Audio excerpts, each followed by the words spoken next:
you very much. I'd like to go ahead and call this meeting to order. This is a regular council meeting. Today is Tuesday, May 5th, 2020, of the Flagstaff City Council. And provide notice that we have the option to recess into executive session for legal advice, should we so choose to do so. With that, can we please have roll call? Mayor Evans? Present. Vice Mayor Shimoni? Hi, my name is Stephen Grubart. I'm here for the liquor license. Okay, just one moment, we'll get there. Thank you. Vice Mayor Shimoni? Present, can you hear me? Yes, thank you. Councilmember Thank Aslan? you. Present. Councilmember McCarthy? McCarthy here. Councilmember Odegaard? Present. Councilmember Salas? Present. Councilmember Whelan? Present. Okay, with that, can we please have Councilmember Aslan lead us in the pledge? It would be my honor, Mayor. Everybody stand or find a flag. I pledge allegiance to the flag of the United States of America and to the republic for which it stands, one nation, under God, indivisible, with liberty and justice for all. Thank you, Mr. Aslan, and thank you for the flag. Mr. McCarthy, can you please read our mission statement? Yes, Mayor, I would love to. The mission of the City of Flagstaff is to protect and enhance the quality of life for all. Thank you so much for that, Mr. McCarthy. We're now down to item number 4. Item number 4 is for public participation. Public participation is allowed on items that are not currently on our agenda in this section. While we can listen and take the feedback, because it's not been agendized, we cannot respond to what we may hear per law. At this time, Ms. Drum, is there any public participation? Good evening, Mayor. No, there is no general public participation. There are, however, public comments for agendized items. Okay, and if you would just let me know what those items are as we get to them, I would greatly appreciate it. Absolutely, will do. Thank you. We're now down to item number 5. Item number 5 are proclamations and recognitions. Today we have 3 such proclamations. The first one is our Economic Development Week, and that will be read by Ms. Whelan. Ms. Whelan? Thank you, Mayor. I unfortunately I've just lost the. Could you move ahead and I'll read it after C? That would work. I will go ahead and move down to National Tourism Week. This will be read by Mr. Odegaard. Yes, Mayor. The City of Flagstaff Office of the Mayor Proclamation. Whereas National Travel and Tourism Week is an annual tradition for the U.S. travel community. It's a time when travel and tourism professionals across the country unite to celebrate the value travel holds to our economy. Every citizen benefits from travel and tourism. And whereas travel is one of America's largest service exports and is among the largest private sector employers in the United States. And whereas Flagstaff tourism supports thousands of jobs, generating millions of dollars to the local economy. Whereas according to the Arizona Office of Tourism Economic Impact Study, tourism provides economic stability to the community with an annual real tax savings of approximately $1,360 per household. And whereas travel builds the very foundation to so many things we value, including lasting memories and connections with those around us. And whereas the travel industry helps position and provides Flagstaff as a great place to live and a great place to visit. Now, therefore, Mayor Cole Robbins, Mayor of the City of Flagstaff, Arizona, do hereby proclaim May 3rd through the 9th, 2020, as National Travel and Tourism Week, signed by the Mayor and attested by the City Clerk. Thank you very much, Mr. Odegaard. You're welcome. Thank you. Ms. Whelan, are you available now? I am there. Can you hear me okay? Yes, I can. Please go Excellent. ahead. Thank you. City of Flagstaff, Office of the Mayor, proclamation.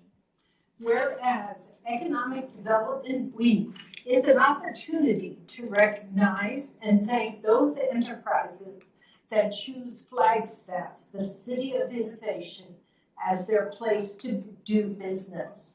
And whereas resilient communities are synonymous with resilient economies. And whereas Flagstaff enterprises, both those for profit and not for profit, sustainability support the needs of residents for employment, education, philanthropy, prosperity, and more. And whereas the novel coronavirus has demanded continuous adaptation, and Flagstaff businesses have risen to the challenge. And whereas the Woodlands Village Dentistry and True North Dentistry, Flagstaff Downtown Dental, Wet Dreams River Supply Company, and Canyon Diablo's Spirits and Distillery have converted their respective professions to producing critical N95 masks, to sewing protective suits for the emergency responders, and to producing hand sanitizer. Whereas print thermoforming, W.L. Gore and Associates, Fastenal, and Joanne Fabrics have donated thousands of face shields, masks, and materials for such masks to frontline medical and emergency and service personnel.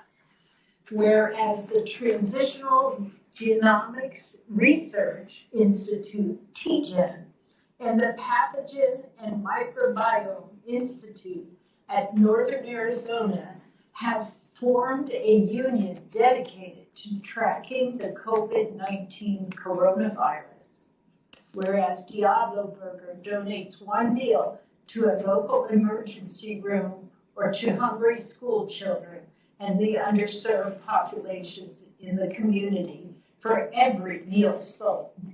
Whereas the people of Flagstaff and all businesses and organizations that call Flagstaff home have showed our actions matter by shopping in Flagstaff, donating to those in need, supporting education by adapting to online learning, helping our community when we need it most, and now therefore. Go ahead. Go ahead. Now, therefore, I, Coral Evans, Mayor of the City of Flagstaff, Arizona, do hereby proclaim May 4th, 2020 through May 9th, 2020 as Economic Development Week here in the City of Flagstaff. This is signed by myself and attested to by our City Clerk. Thank you, Mayor. Thank you, Ms. Whelan. The last proclamation that we have today is our National Law Enforcement Appreciation Week proclamation. This is from the City of Flagstaff and my office. Whereas National Police Week is the opportunity to recognize and thank those individuals and neighbors and friends who serve and protect us and our communities. And whereas peace officers uphold community values and order. And whereas Flagstaff in 1962, President John F. Kennedy signed a proclamation which designated May 15th as Peace Officers Memorial Day, and the week in which that falls as Police Week. Whereas the City of Flagstaff Police Department holds themselves to the highest standards and values life as their highest priority. They also value the Constitution, providing equal and enforceable standards and recognizing integrity, transparency, and communication as the basis for mutual respect and trust. And whereas the Flagstaff Police Department values providing great service and having the opportunity to extend our credibility and establish trust within the community. And whereas the mayor and the city council appreciates and recognizes the importance of all of Northern Arizona's law enforcement officers in keeping our residents and visitors safe. Now therefore, I, Cor Levins, Mayor of the City of Flagstaff, Arizona, do hereby proclaim May 10th, 2020 through May 16th, 2020 as Law Enforcement Appreciation Week in Flagstaff, Arizona. This is dated the 5th day of May, 2020, signed by myself and attested to by our city clerk. Thank you. We are now down to item number 6 of our agenda. Item number 6 has to do with our appointments. And we have several appointments set for today. The first one would be for the Sustainability Commission. Staff's recommended action is that we make one appointment to a term that's expiring in October 2021. I believe this appointment goes to the Vice Mayor. It sure does. Thank you, Mayor. And I'd like to appoint Kristen Kunkel to a seat expiring October 2021. I'll go ahead and provide the second for that. There's been a motion for Kristen Kunkel made by the Vice Mayor and a second provided by myself. Is there any further discussion? All those in favor? Aye. Aye. Aye. Aye. Any opposed? That motion carries. Thank you. We are now down to item number 6B. This is consideration of appointments for our Industrial Development Authority. We have 3 such appointments to make tonight. Staff's recommended action is we make one appointment to a term that expires in April 2024, one to a term that expires in April 2025, and one that to a term that expires in April 2026. The first appointment goes to Ms. Whelan. Thank you, Mayor. Mayor, I'd like to nominate Jean Richmond Bauman for a term to 2024. Second, Jim McCarthy. There has been a motion made by Ms. Whelan with a second by Mr. McCarthy for Jean Bowen to a term expiring in 2024. Is there any further discussion? All those in favor? Aye. Aye. Aye. Any opposed? That motion carries. Thank you. Mr. Odegaard. Yeah, thank you, Mayor. I'd like to nominate Alan Rumbo to a term that expires on April of 2025. Is there a second?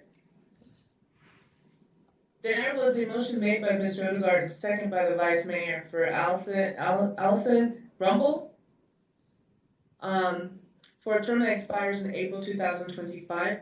Is there any further discussion? All those in favor? Aye. Aye. Any opposed? Any opposed? That motion carries. Thank you. Vice Mayor. Yeah, I'd like to make an appointment for Mark Woodson to a seat expiring April 2026. Second. Jim McCarthy. So there was a motion made by the Vice Mayor with a second by Mr. Odegaard for Mark Woodson to term that expires in April 2026. Is there any further discussion? All those in favor? Aye. Aye. Aye. Aye. Any opposed?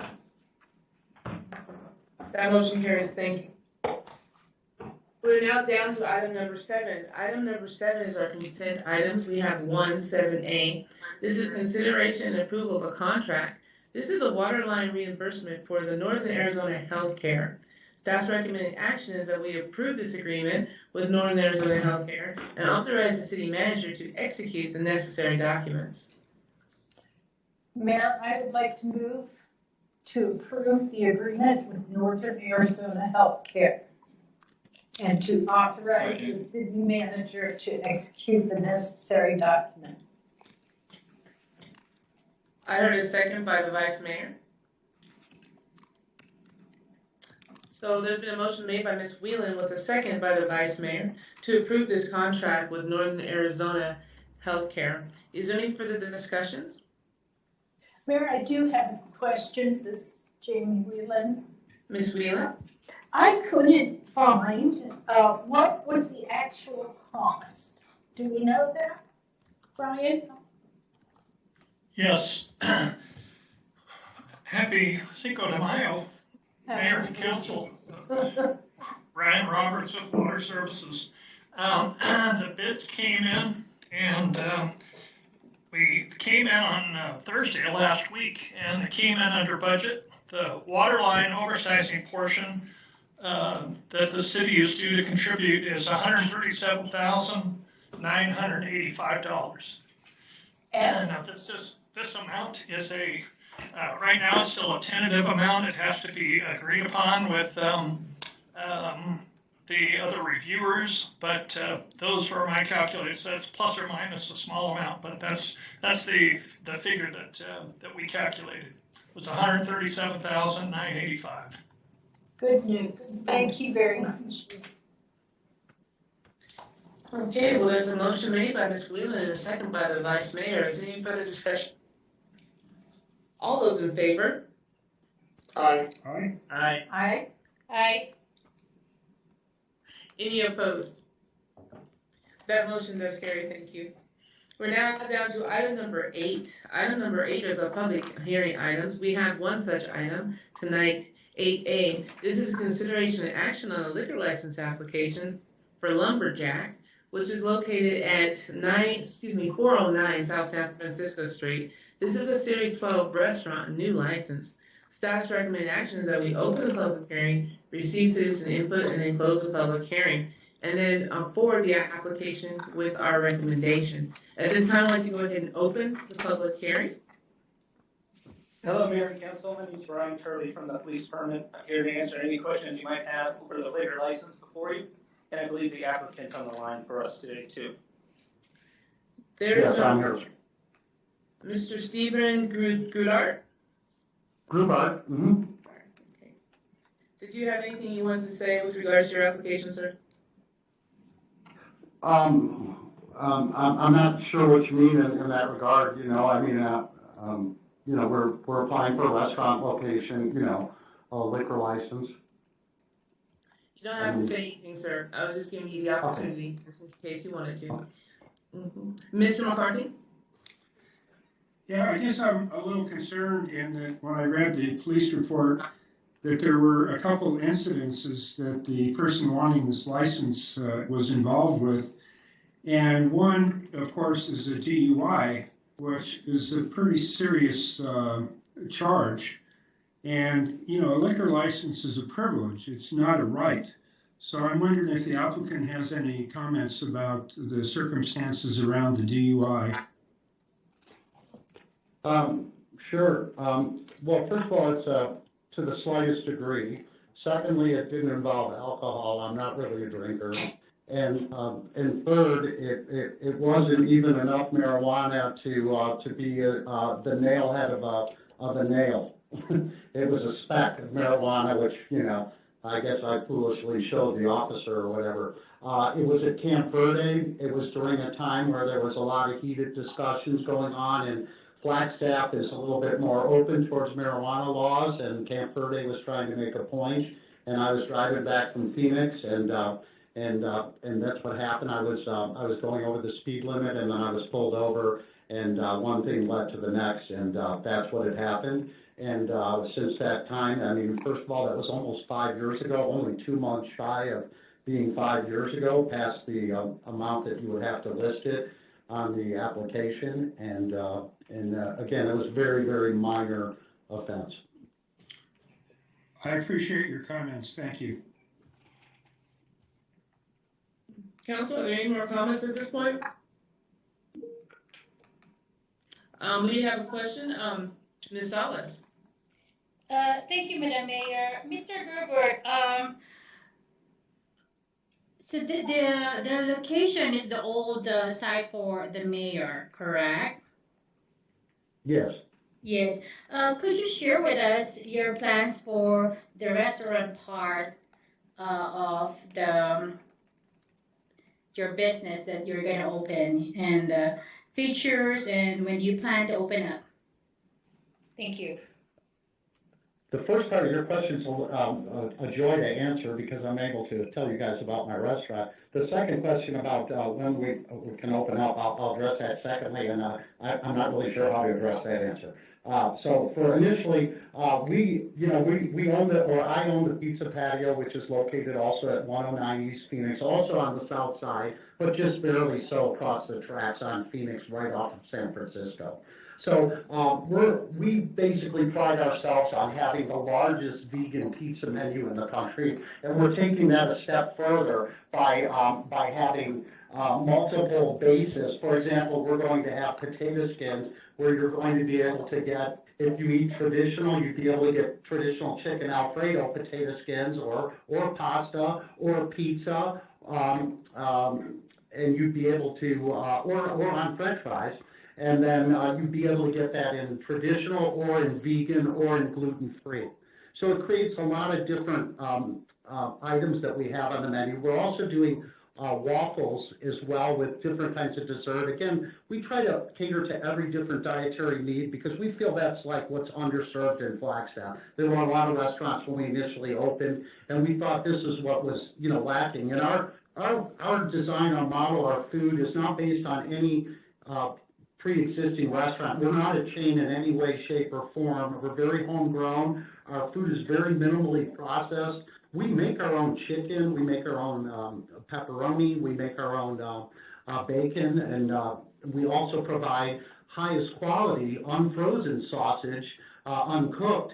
For omnivores or for dairy, we grate our own cheese, whereas other people give you pre-processed cheese, which is loaded with sodium and different kinds of wood pulp as well.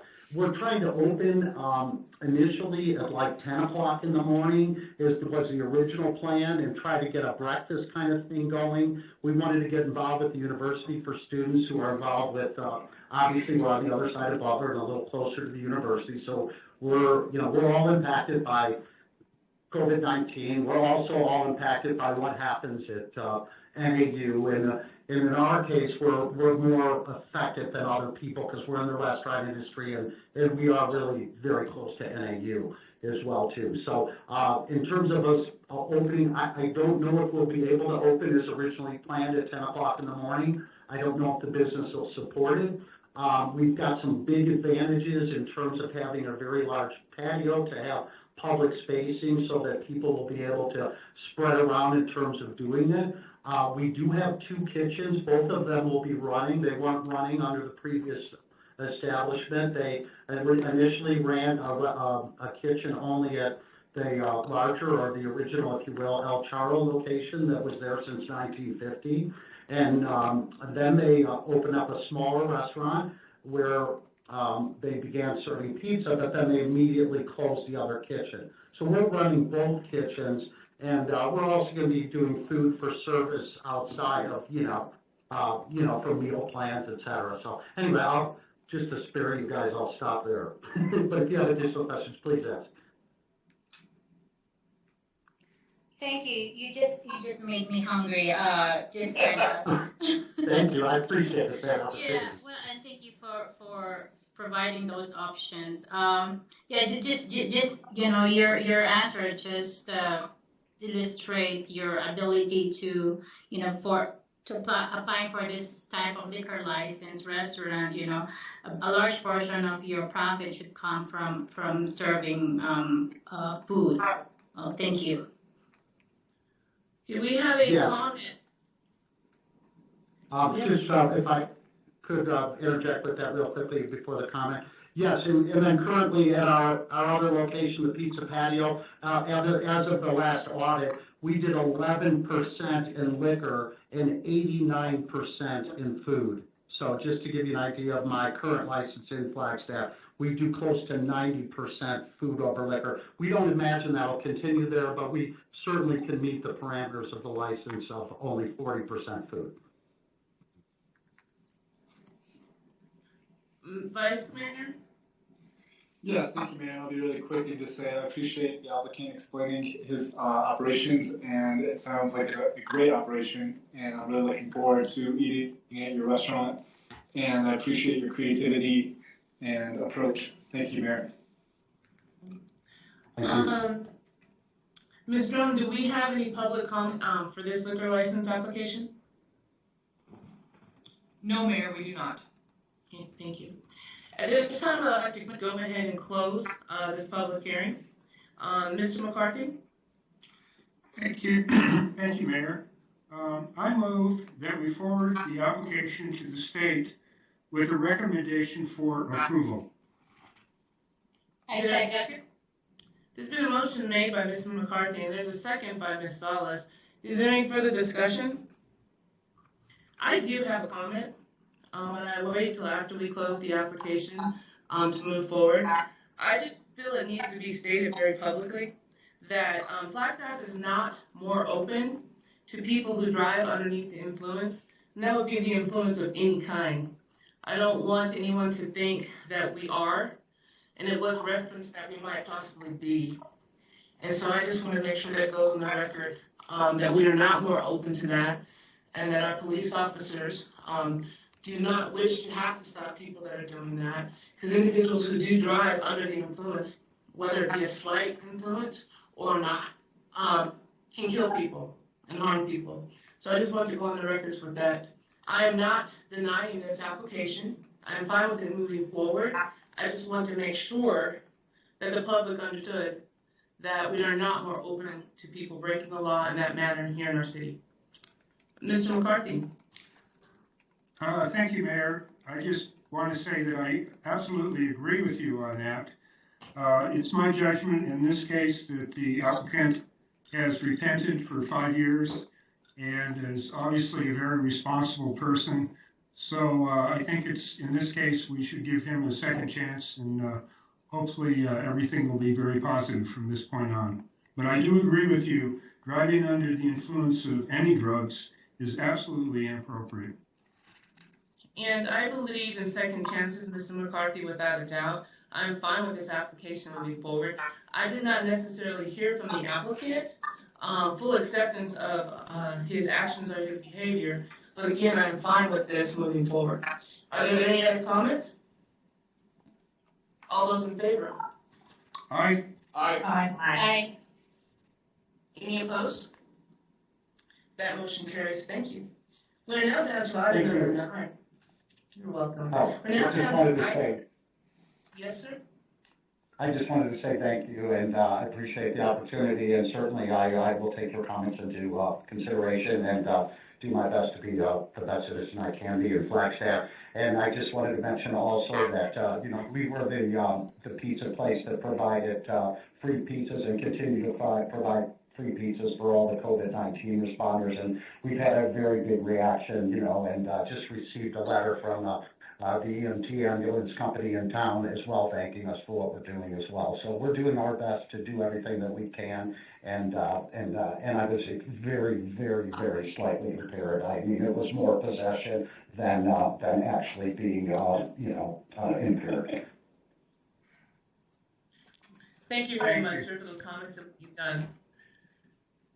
Okay, we're now down to item number 9. Item number 9 are routine items. The first one up is 9A. This is a consideration approval of a construction manager at risk construction services agreement. This will be with Eagle Mountain Construction in the amount of $6,588,283 for the Coconino Estates Improvement Phase 1 South project.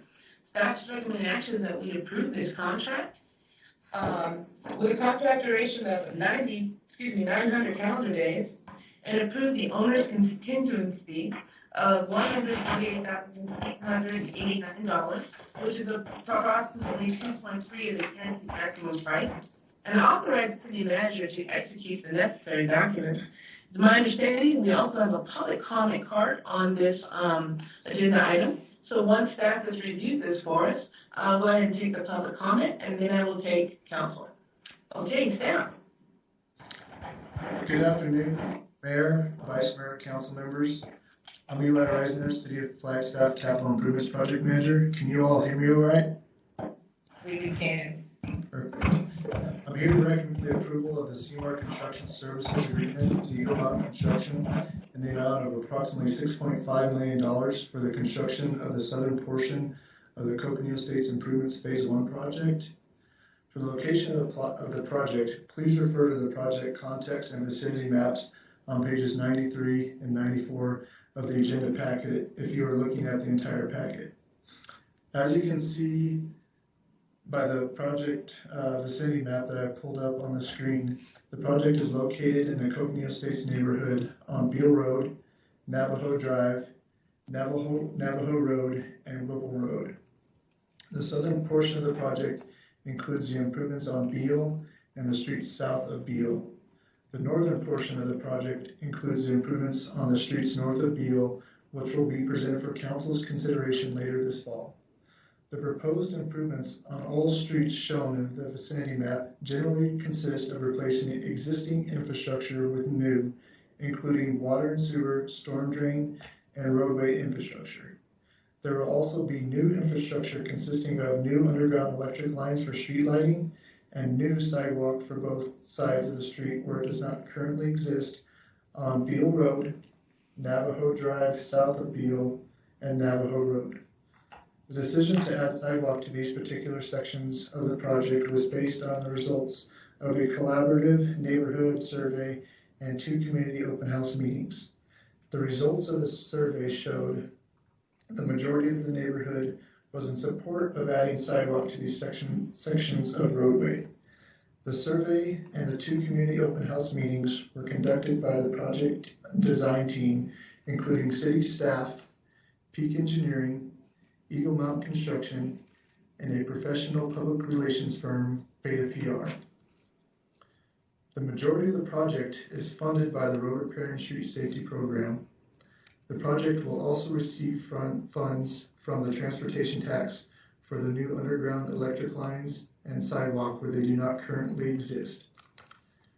At this time, there is funding available for the FY20 and FY21 portion of the project.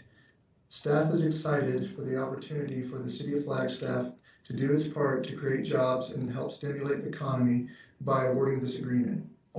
This project will potentially provide jobs for roughly 15 different companies and over 300 people. Pending council's approval, construction is anticipated to begin on the southern portion in May 2020 and summer 2021 for the northern portion. The construction of both portions of the project will span over 3 construction seasons and are anticipated to both be complete by fall 2022. The public will not see a difference or break in the construction between the 2 portions. It will appear as one continuous construction project starting on the southern streets and progressing north as items of work on the southern streets are completed. For more information regarding the schedule and sequencing of the project, there is a pre-construction video located on the project's website at www.coconinoestates.com. The pre-construction video was created in lieu of the originally intended pre-construction community open house meeting that was canceled due to the current COVID-19 restrictions. The neighborhood was notified about the pre-construction video through mailers and e-newsletters sent to a list of interested parties, which was created during the design of the project. These types of communications with the neighborhood will continue through construction with the distribution of the e-newsletters and updates to the project website performed on a weekly basis. That concludes this presentation. Does the council have any questions for me or our contractor, Eagle Mountain, at this time? Council, are there any questions on the presentation? I do not see any. I'm going to go ahead and take the public comment. Ms. Strom? Yes, thank you. The first public comment that we have received is Julie Elliott, and it says, will North McMillan Road be resurfaced at some point during this project? Thanks, Julie. Can staff answer that question? Yeah, Mayor, I'd be happy to answer that. This is Eli Reisner again. No, North McMillan Street will not be resurfaced with this project. The next comment is titled, "One Sidewalk, Please." Several of the neighbors on the first southern block of North Navajo Drive have changed their votes regarding a sidewalk and would now prefer to have sidewalk only on one side rather than on both sides. It seems this would be possible since apparently that part of the work will not be done until next summer. Thank you for your attention, Bonnie Feather. The next comment is titled, "Coconino Estates Improvement Project." Dear elected officials, my name is Sally Hayes Page, 627 West Havasupai Road. I recently sent you all a packet of materials regarding this project. The bid for this project is being voted on, and as Eli Reisner, City Capital Improvements Manager, pointed out, the plans are drawn and the project will start upon council's approval tonight. However, it is not too late for council to do something to help those elderly citizens who have never had sidewalks before and are now going to be required to have snow removed from their newly installed sidewalks. In my packet sent to you, I pointed out that there are 6 property owners that are considered elderly, 2 73-year-olds, 2 74 years old, 1 80 years old, and 1 90+ years. All of these have owned their properties for decades. Further research found that there are more than 6 residents in the mid-60-year-old range. Please consider giving exception to these citizens between Westfield Road and North Navajo Drive and have the city remove the snow with their bobcat like is done on the frontage along Highway 180, possibly for, say, 10 years. This project will be an improvement with the street, electrical, sewer, etc., but please do not let the sidewalk component be a hardship to our elderly. Thank you, and special thanks to Vice Mayor Whalen and Councilman McCarthy, who responded directly to me. Sally Hayes Page. And this is the final comment on this topic, is titled, "Only You Can Help Save Navajo Road." To the Honorable Mayor and Council, we were asked sidewalk for Navajo Road, not sidewalks or off-street parking. When asked sidewalk for Navajo Road, 13 said yes, 3 said no, 17 were silent. We brought you a petition signed by 21 of 30 homeowners on our block asking for a compromise of only one sidewalk, only with preservation of our off-street parking and the very flavor of our 70-year-old neighborhood. You have one last chance, and I beg you to save our neighborhood, the very reason we moved to this house in this town. One sidewalk is more than enough. Save the other sidewalk for another street that needs it more than Navajo Road. Please do not destroy our neighborhood. Only you can help save Navajo Road. Tom Martin, PT, 23-year resident at 419 West Navajo Road, Flagstaff, Arizona, 86001. That is the last comment from the public on this topic. Thank you. Mr. McCarthy, followed by Mr. Odegaard. Thank you, Mayor. This project has a lot of different aspects to it. The hydrology, in other words, the water pipes and sewer pipes, and the electrical make a lot of sense, and we definitely should move forward with those. I am concerned about the sidewalk aspect of it. I know that we did a survey, but I think back to when I was in grad school, I took a class called Public Participation. And one thing we learned was that the way you word a question in a survey can have a very dramatic effect on the results you get in the survey. As one of the people that just commented publicly stated, the survey talked about sidewalk, I believe that was singular, as opposed to sidewalks. So there was a majority that supported a sidewalk, but there was definitely not a strong consensus. And there's actually a lot of controversy in the neighborhood about should it be on both sides or not. And a few months ago, there was a citizen petition that came to us that asked us to consider a compromise that had been worked out in the area. Not by everybody, obviously, but there was a compromise proposed that we would only put sidewalks on one side of the street, which to me makes a lot of sense. And I talked to various people over there that are very concerned about their losing their parking. Some people only have a single wide driveway, and with this change, they will only be able to get one car and they can't park on the street in the winter, so they're going to have nowhere to park the cars. So, you know, the survey didn't talk about narrowing the street. It just says, would it be nice to have sidewalks? So council a few months ago decided that we would not have a discussion on this, that we would go forward without discussing the possibility of the compromise of one sidewalk per street. So because of that, I will not be able to support this motion tonight. I'm actually very disappointed that we didn't at least have a discussion about the possibility of the compromise solution. So anyway, the bottom line, I will vote no on this. Thank you. Ms. Odegaard. Yeah, thank you, Mayor. I will be supporting this this afternoon on this topic. The city of Flagstaff did a project, can't remember if it was last year or the year before, in the townsite neighborhood.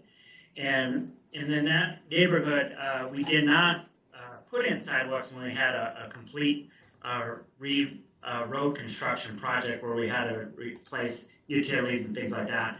And afterwards, after the project was completed, a lot of people agreed that was probably a mistake of not putting the sidewalks in when the opportunity was there. Because we as a community talk about being multimodal as far as transportation between cars, bikes, and ped. And so, and then to Mr. McCarthy's point and a comment that I've seen come in, it's all about fairness. We did have families that say, well, we have families, we have children. On our side of the sidewalk, why wouldn't we get a sidewalk? You know, that's our argument. You know, why does our neighbor across the street get a sidewalk and the family across the street does not get a sidewalk that also has children, and provide them with safe walkability in the neighborhood? And then to address Ms. Page's point, I am concerned with her understanding that, yes, she's lived there for a very long time, but and concerned about having to shovel sidewalks for the first time.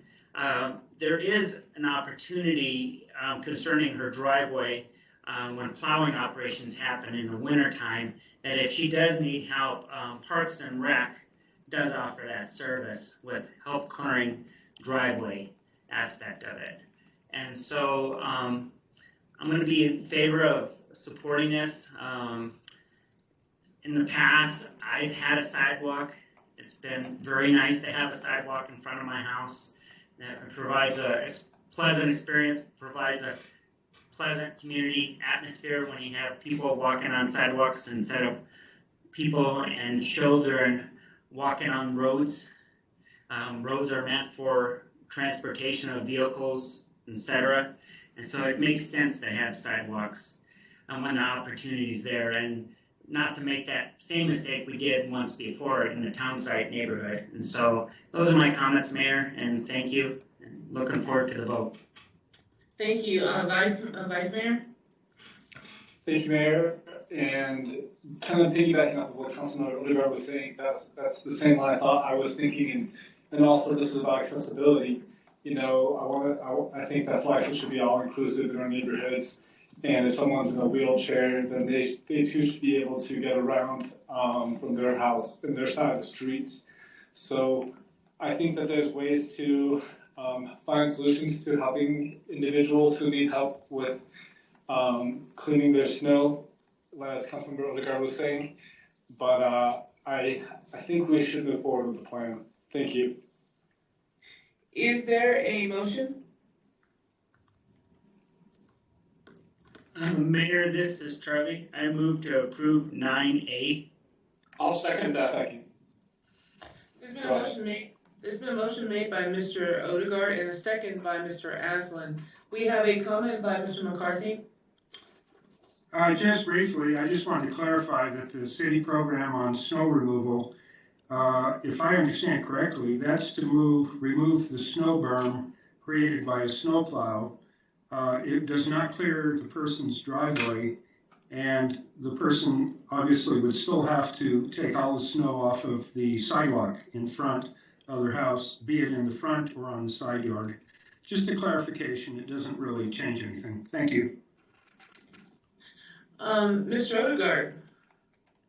That is correct, Mayor. I just want to reaffirm what McCarthy said. That is true exactly. Thank you. So we have a motion by Mr. Odegaard and a second by Mr. Aslan to approve this contract as written. Is there any further discussion? All those in favor? Aye. Aye.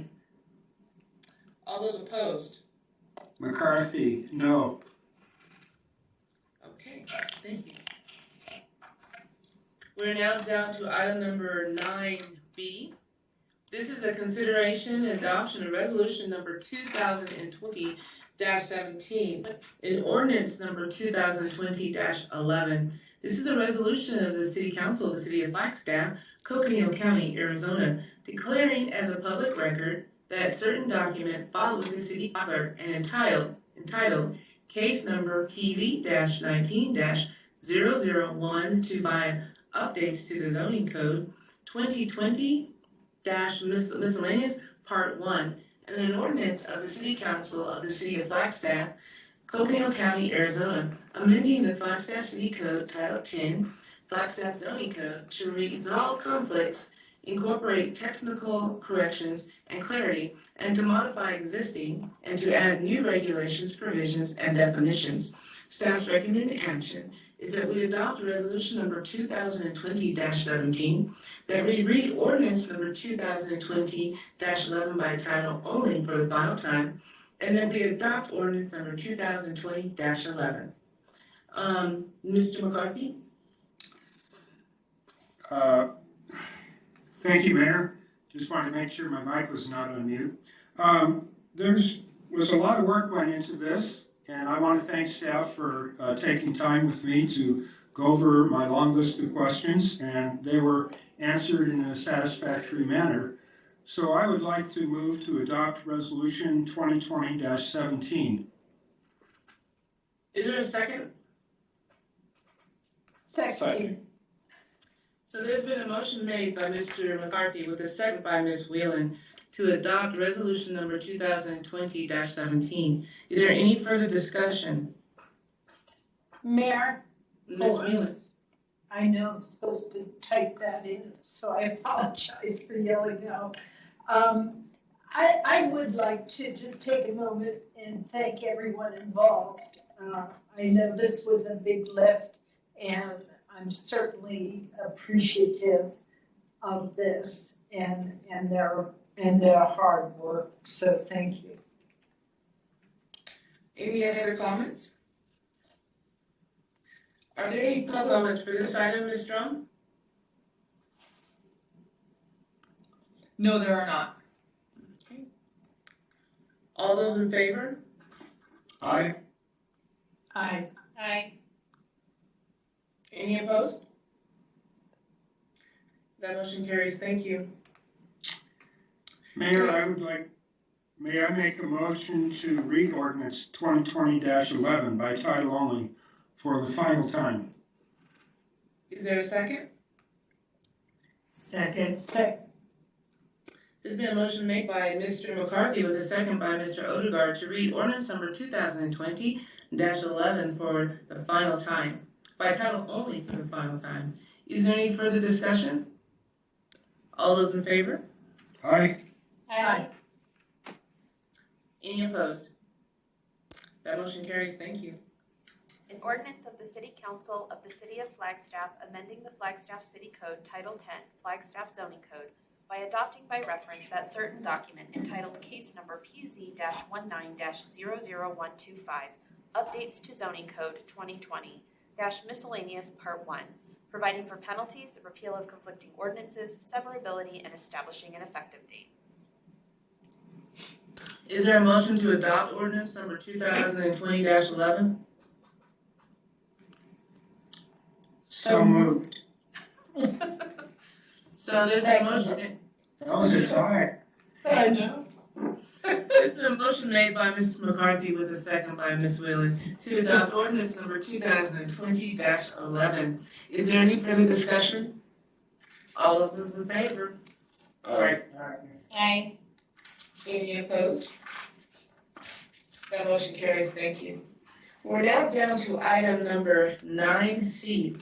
This is a consideration and adoption of ordinance number 2020-07, an ordinance extending and increasing the corporate limits of the city of Flagstaff by annexing certain land totaling approximately 0.32 acres located at 4409 North Highway 89 and establishing city zoning for said land as Highway Commercial HC.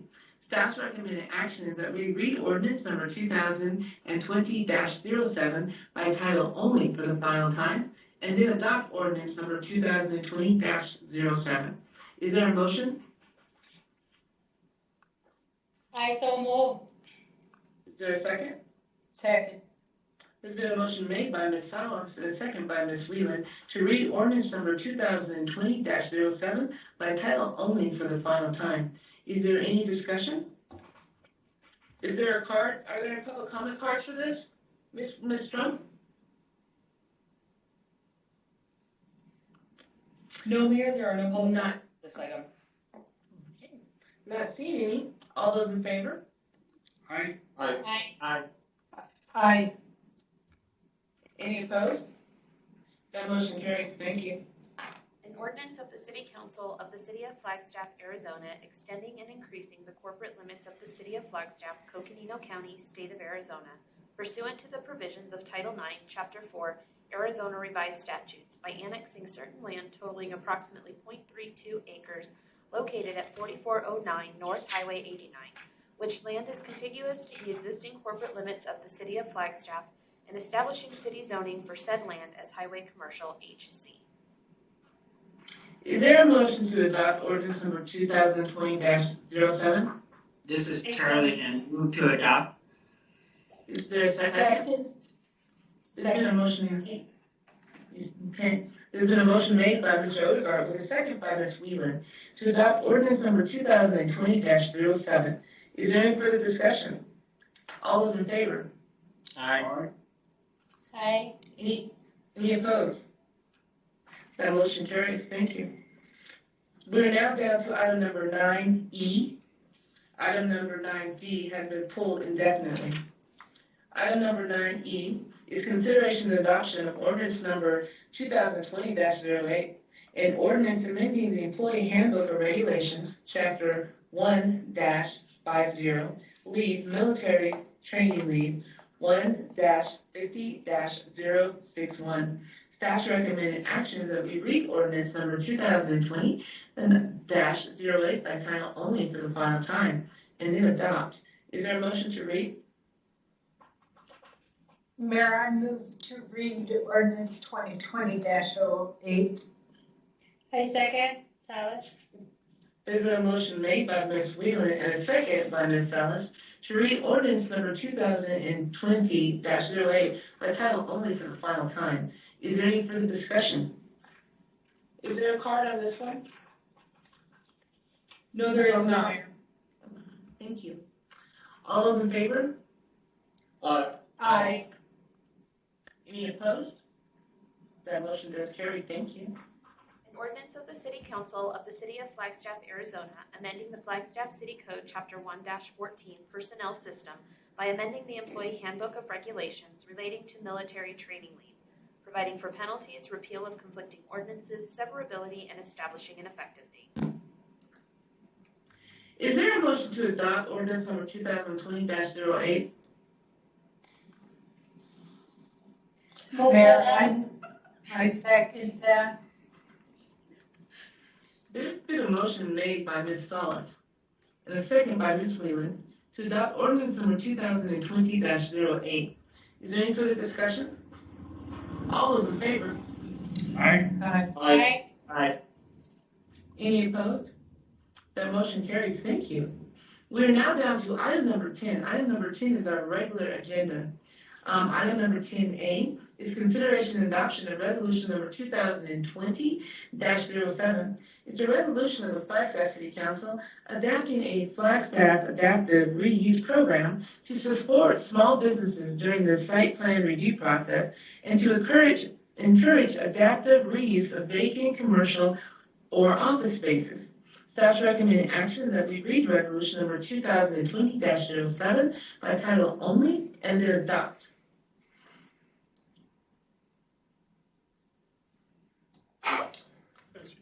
Good evening, Vice Mayor, Mayor, Vice Mayor, council members, everybody. This is John Saltonstall. I need to share my screen with you. I'm hoping I can do that right now.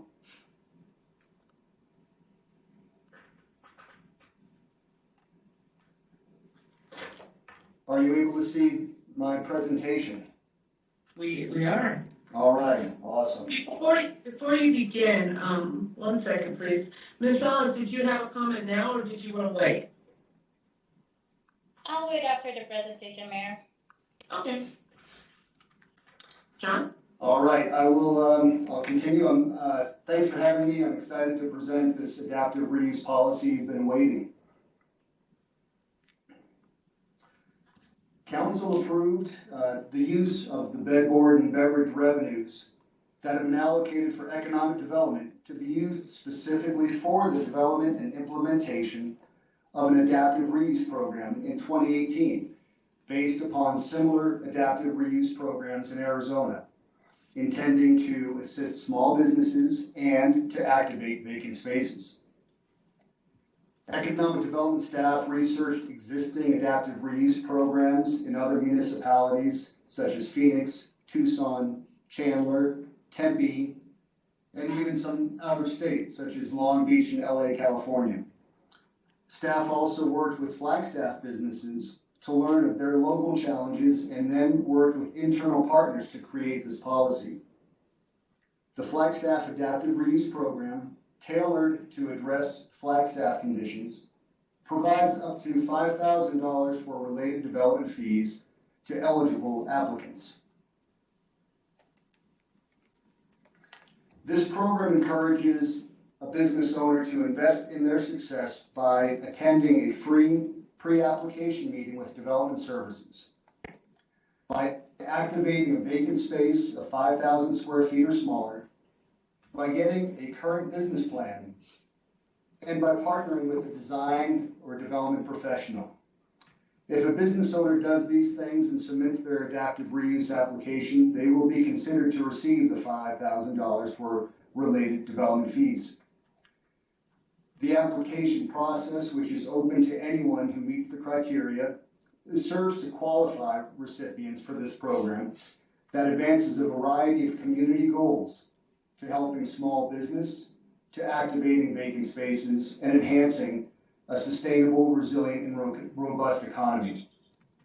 In addition, as a portion of the BBB funds are specifically allocated for economic development and the creation of such programs to advance the economy, this program also demonstrates good stewardship.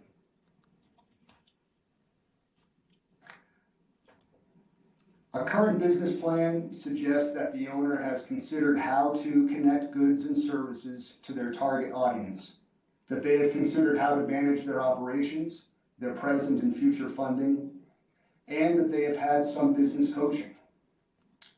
Using a design professional is strongly suggested, as doing so gives the owner an experienced advocate who can provide guidance relative to the cost of the improvements and how those costs align with the budget in their business plan. As the owner encounters a fee for a plan review or other development fee, the owner may access the $5,000 at the time of need. Part of the reason for this program is that upfront costs of going from a garage or other startup location into an existing space are often a prohibitive barrier. For example, a change of use can be expensive. This program will assist the small businesses to activate the vacant space while allowing the business to focus their energy and money on growing a successful and independent business.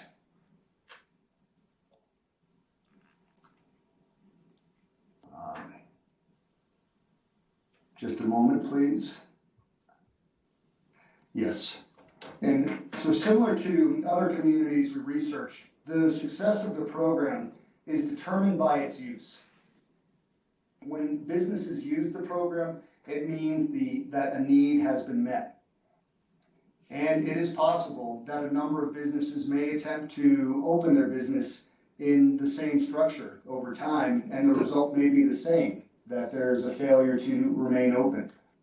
When this happens, staff will be able to then work with the owner of that building, of that space, to direct the owner to resources to address any potential deficiency of that building. Business is risky. Communities need people to take those risks. Small businesses, people going into business for themselves, create true community resilience, viability, and sustainability. Small businesses keep our communities and our nation running. The $5,000 per project advances our community effort to create economic resilience. If in the process the business does not open or eventually has to close, hopefully all involved have learned something and will have better success in the future. Staff will meet with the owner to learn about their experience and to learn what led to the closure.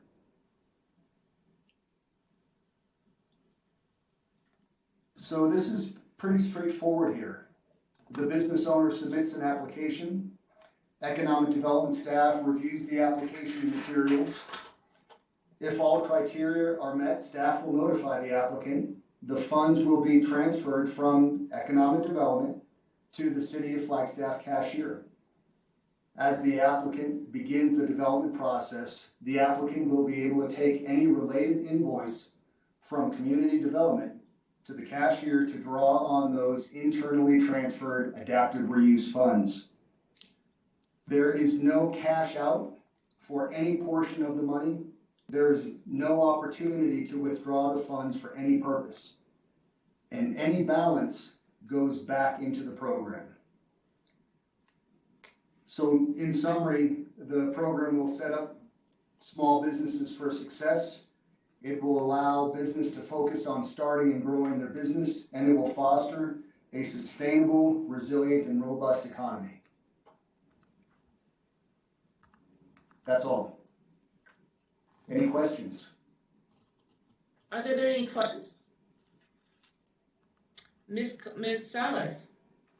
Yes, thank you, Madam Mayor, and thank you, John, for the presentation and leading this program.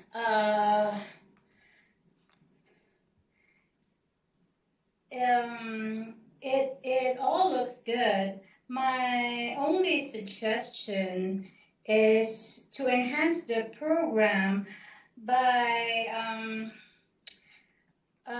developing a mechanism for businesses to give back after 5 years of, opening and being successful, is encouraging the business who availed the, up to $5,000 in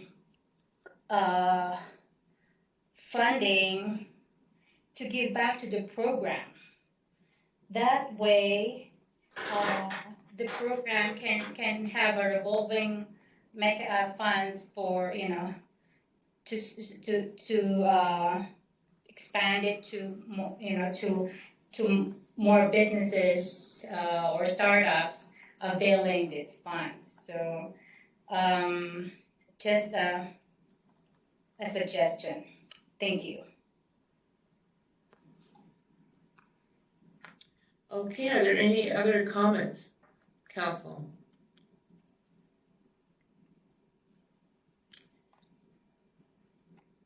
Vice Mayor? Thank you. Thank you, Mayor. John, great presentation. I'm very excited about this work and what we're heading toward. I'm intrigued about what Councilmember Regina Salas is talking about, making these funds more sustainable. But I'm very excited about the plan forward. And as Councilmember Salas was speaking, I was thinking about, maybe another way that these businesses that we support can then support us is by us simply telling their stories. 5 years later, if we look at all the different businesses we've helped over the years to get from, zero to something, maybe we can do little features on them and tell their stories of success in partnership with the city. But that's a little bit of a different angle than what Councilmember Salas was talking about. But I love the topic of economic resilience. I like the plan in place. I like the way it's set up, and I'm very excited to hear updates on how this progresses. Thank you.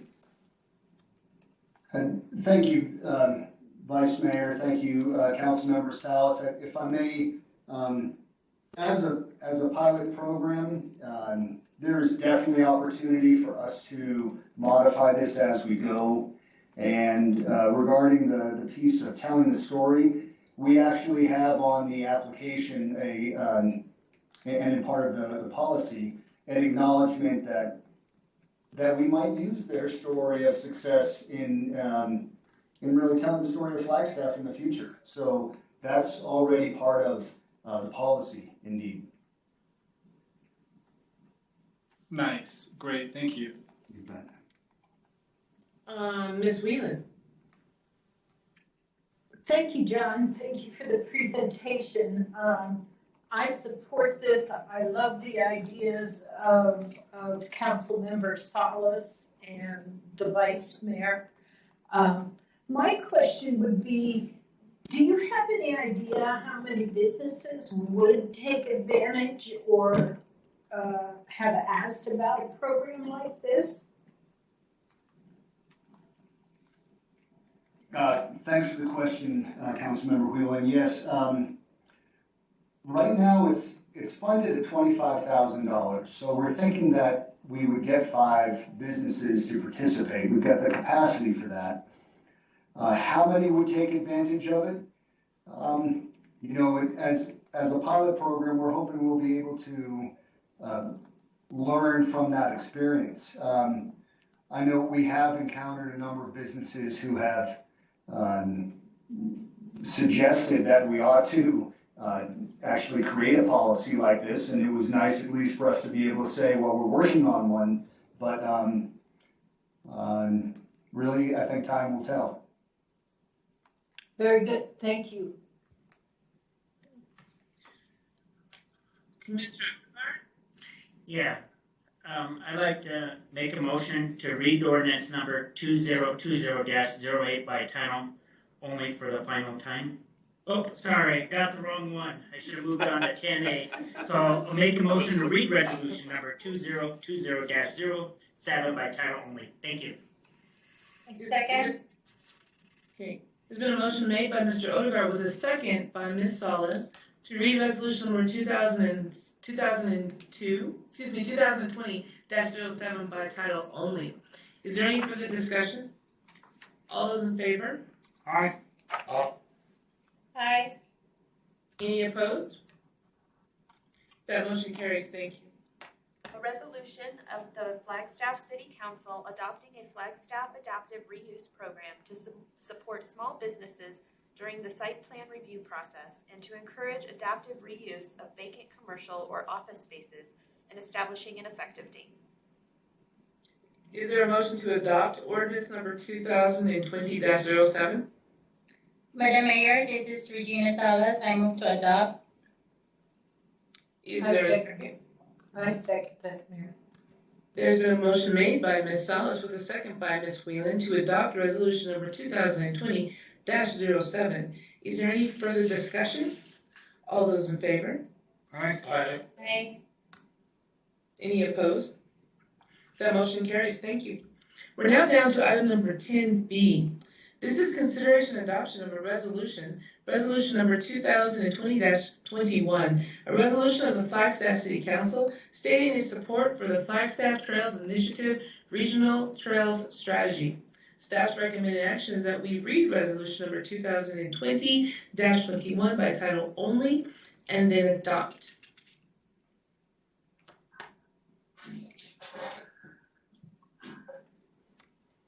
Thank you, Your Honor, members of the council. This is Martin Inns.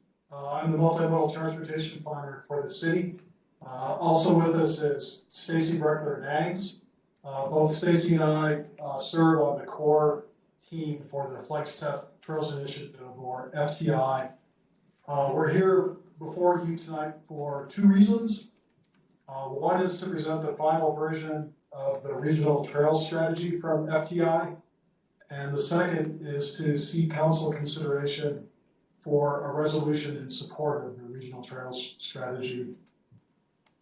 Just a brief recap of the process. A little more than 2 years ago, we started the FTI planning process for regional trails. And late last year, we released a draft trail strategy document, which we presented to council in early December and simultaneously put up for public comment. Public comment period ran through the beginning of this year. We have made revisions, and what's before you tonight for consideration is the final version of that regional trail strategy. You may recall that FTI is a multi-agency, multi-group effort to create and implement a plan for regional trails. Our goals are to improve the quality and connectivity of trails and to balance our needs for recreation with conservation and other community objectives.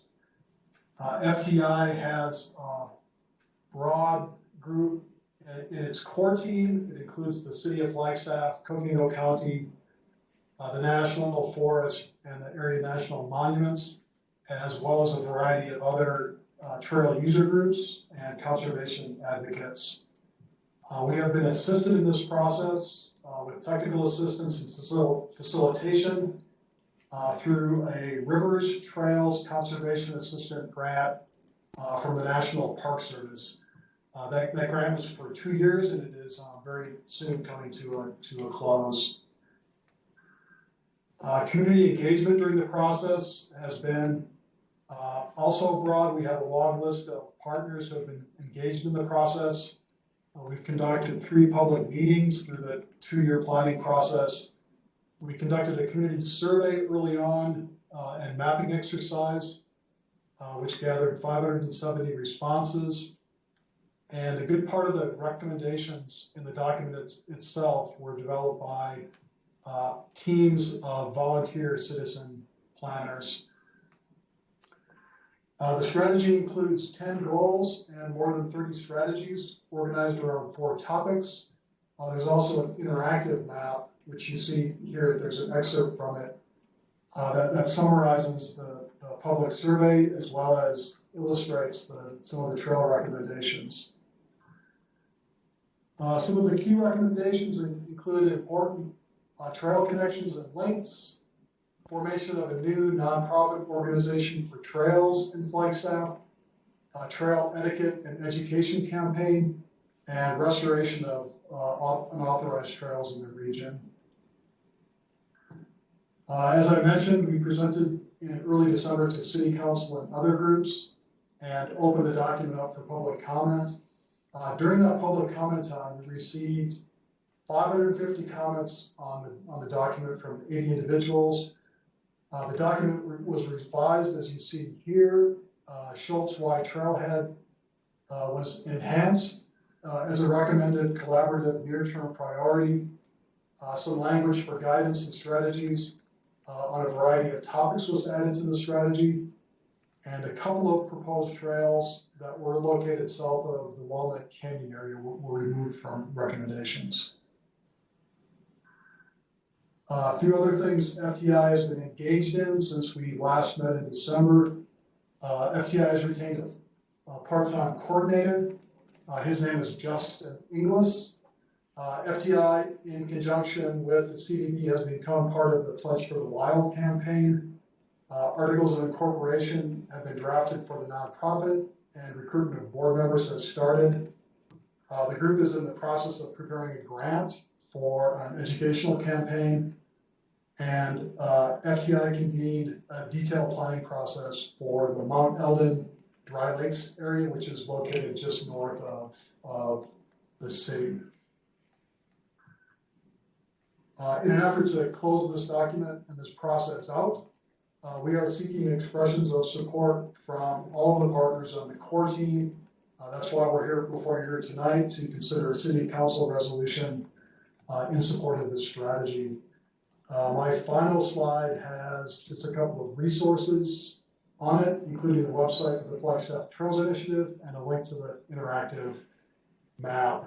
And that concludes my comments, but I am happy to answer any questions you may have. I see Ms. Wheelan. Martin, I'd just like to thank you. What an exciting project, and it's been 2 years, huh?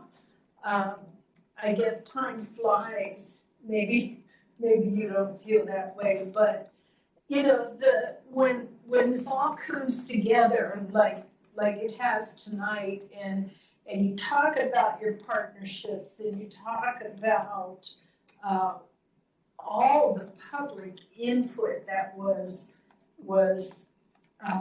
not only asked for but received, it really is quite a feat that you all have accomplished. And I just wanted to say thank you. How is that Pledge for the Wild going? Are you seeing any funding coming from that? And is that what will carry us on, or are we gonna need to look at funding down the road? Councilmember, I'm going to virtually look for Stacy Breckler-Daggs to answer that question. Hi, thank you, Stacy Breckler-Daggs, Grants Contracts Manager.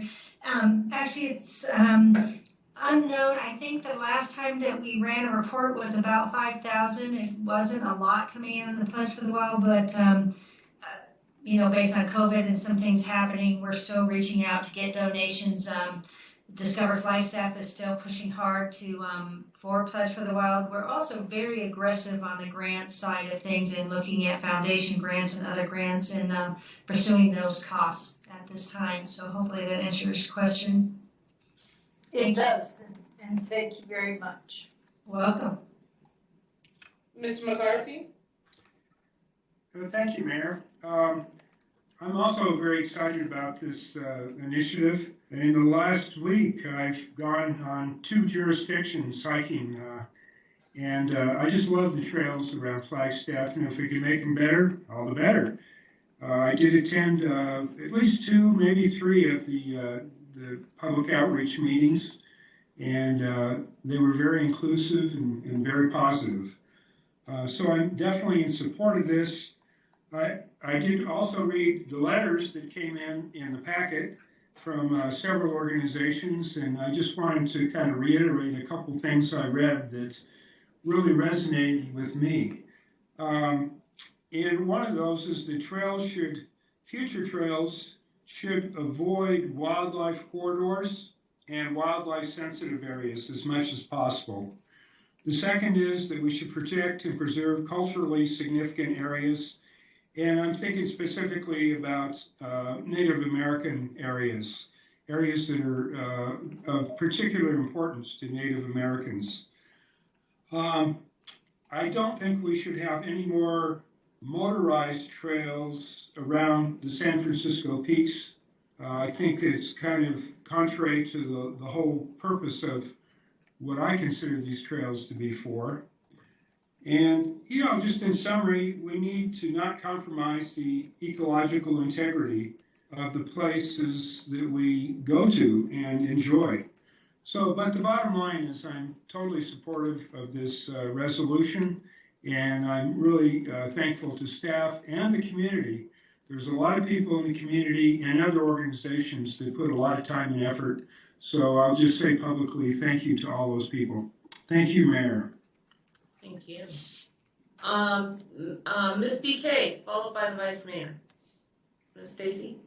Sure, thank you for allowing me to make a final comment here. I just wanted to express that our new project coordinator has been very aggressive in finding funding and to try to keep this program going. He's done a great job, and he's being housed by United Way of Northern Arizona. They provided him an office and to use their facility, and it's been very useful. So I did want to thank United Way for providing free of charge that that offer and being the fiscal agent until we could get the 501c3 going. And then we will actually have a city staff representative on the board. Every core group will have one representative on the board so that we have a liaison with the FTI. Thank you. Vice Mayor. Thank you, Mayor. And yeah, I'm just gonna also join along on the thank you train and express gratitude for the effort, the leadership, and all the partners and all the members of the public that participate in the plan. I love that we're creating a board. I like that we're looking at alternative funding and trying to figure that out, and look forward to future discussions about that. And just a couple of comments I had with signage in the future. You know, I know this is maybe a little premature of a comment, but I just wanted to see if we're going to integrate, or if we could integrate QR codes and even possible multi-language signage at more of the key trail locations with higher use, or maybe even just like a QR code to translations of all the signs. Something like that, or utilizing, you know, technology. I like that in the education and outreach plan, there's an emphasis of videos referencing Bend, Oregon's work, and I think a good video series could really help with this efforts in the future. And I'm very excited about the work, so thank you everybody, and thank you for letting me speak. Okay, is there a motion? Ms. Salas. Thank you, Madam Mayor. Thank you, Martin, and the entire Flagstaff Trails Initiative, partners, stakeholders, volunteers. Happy trails. I'd like to read resolution number 2020-21 by title only. This is Charlie, I second that. There's been a motion made by Ms. Salas and second by Mr. Odegaard to read resolution number 2020-21 by title only.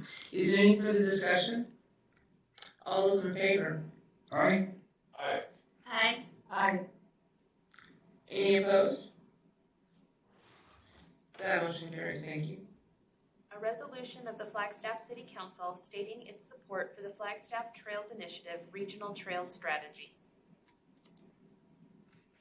Is there a motion to adopt resolution number 2020-21? I move to adopt. I'm going to take Mr. Aslan with the second from Ms. Salas. To adopt resolution number 2020-21. Is there any further discussion? All those in favor? Aye. Any opposed? That motion carries. Thank you. We're now down to item number 10C.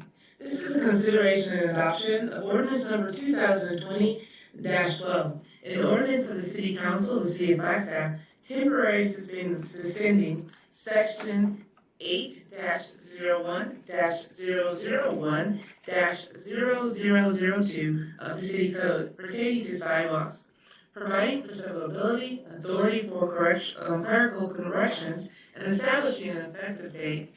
Staff recommended action at the May 5th, today's meeting, with the view to read ordinance number 2020-12 by title only for the first time. Yeah, good evening, Mayor and Council. This is Scott Overton, Streets Director of Public Works. This ordinance is a reflection of the direction you provided a couple weeks ago. Due to the COVID-19 response, we brought to you a recommendation to suspend the sidewalk assessments to adjacent property owners for 120 days, and this ordinance reflects that language that you provided on the work session date, and this is the first read of that action to make it official. Council, is there a motion to read ordinance number 2020-12 by title only for the first time? So moved. McCarthy. There's a second? Ms. Wheeler. There's been a motion made by Mr. McCarthy with a second by Ms. Wheeler to read ordinance number 2020-12 by title only for the first time. Is there any further discussion? All those in favor? Aye. Any opposed? Thank you. An ordinance of the City Thank you, Council. Scott.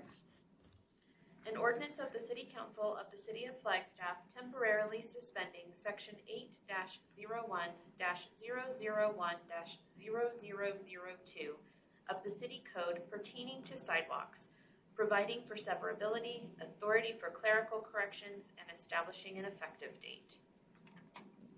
Just as a reminder to everyone on council and the general public as well, that it would be council's intention at our May 19, 2020 City Council meeting to read ordinance number 2020-12 by title only for the final time, and then to adopt ordinance number 2020-12.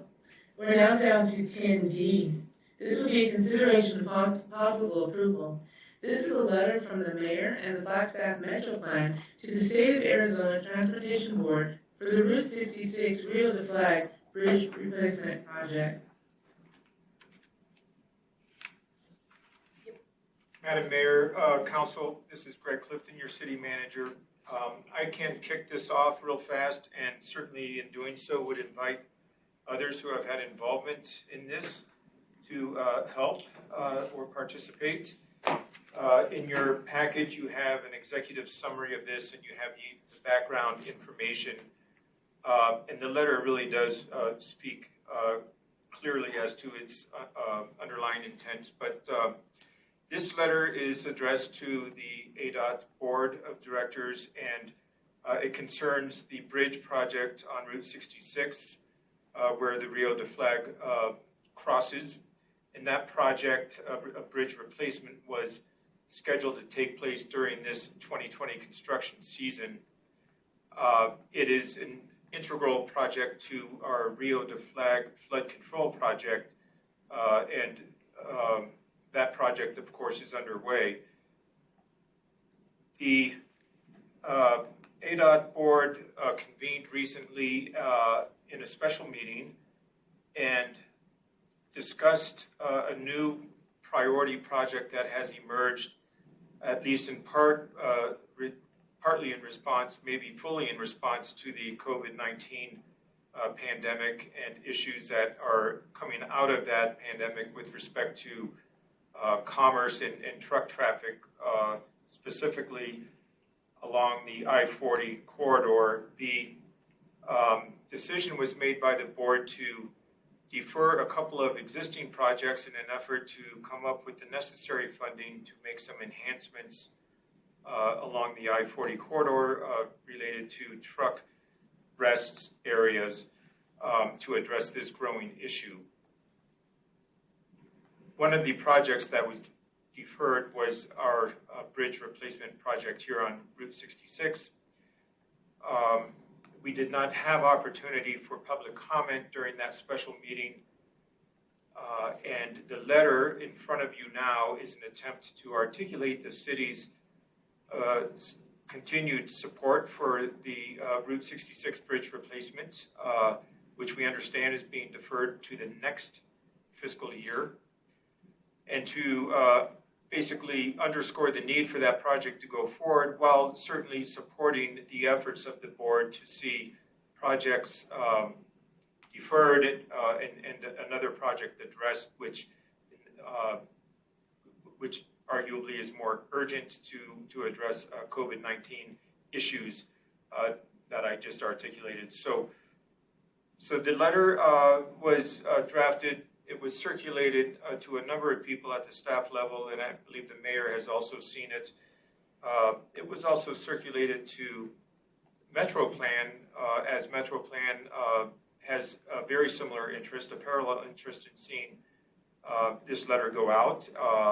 So it's before you at this time.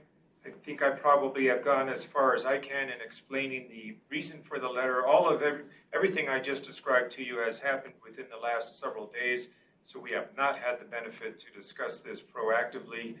But again, the letter is before you, and at this point I would invite others from the staff to weigh in on this. Councilmember Odegaard was attendant remotely at the ADOT board meeting that I made reference to. That occurred on April 28th. Dan Folk and others within the organization have very close involvement with this as well. I would be glad to answer any questions or let others speak to this who could probably speak more eloquently than I was able to at this time. Okay, are there any other comments, questions from council? Mayor, Mr. Turner? Yeah. No, I think city manager explained everything and the reasoning behind this letter. Going forward, we still would like to see this bridge project completed in a timely manner. I wanted to let my colleagues know that on the 15th of this month, on Friday, next week, is an ADOT board meeting that they will be meeting remotely, but everybody has an opportunity to weigh in during their public comment section, which is a 3-minute speaking part. And I would ask all my colleagues to be able to take the time that Friday morning. Their meeting starts at 9 a.m. and they take public comments fairly quickly at 9 a.m. and speak on this issue of the importance of seeing this project completed in a timely manner. Of course, you can see maybe some talking points from the letter that my colleagues could use when they speak to the board on Friday morning on the 15th at 9 a.m. I know arrangements can be made to help facilitate the putting in the speaker card. If any of my colleagues would like to speak that Friday morning on this subject, and maybe some other talking points could be suggested to the council body if they wish to speak on Friday morning of the importance of seeing this project completed sooner than later. They say from our discussions that with the project moving to fiscal year 21, that the emphasis will be trying to fund it during the first quarter of fiscal year 21, which starts on July 1. But that is not for sure or been set. It was just, that was a talk of doing that.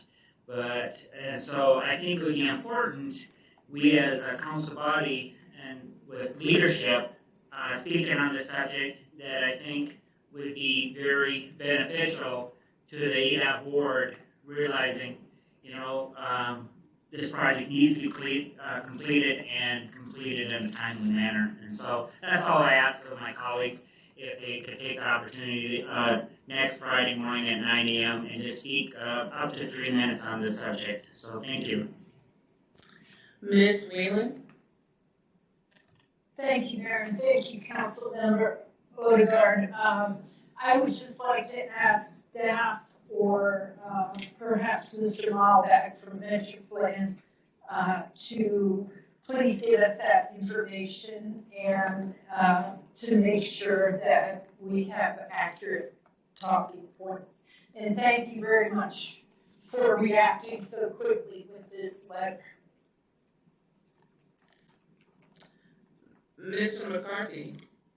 To follow up on Ms. Whalen's comments, if Charlie or staff could get us, how to call in, the exact time, the mechanics of how do we connect, that would be very helpful.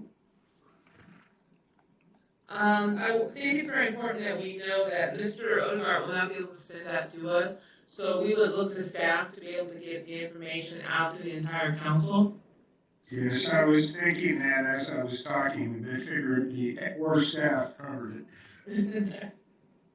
So with that, do we have a motion? Madam Mayor, this is Regina Salas. Ms. Salas?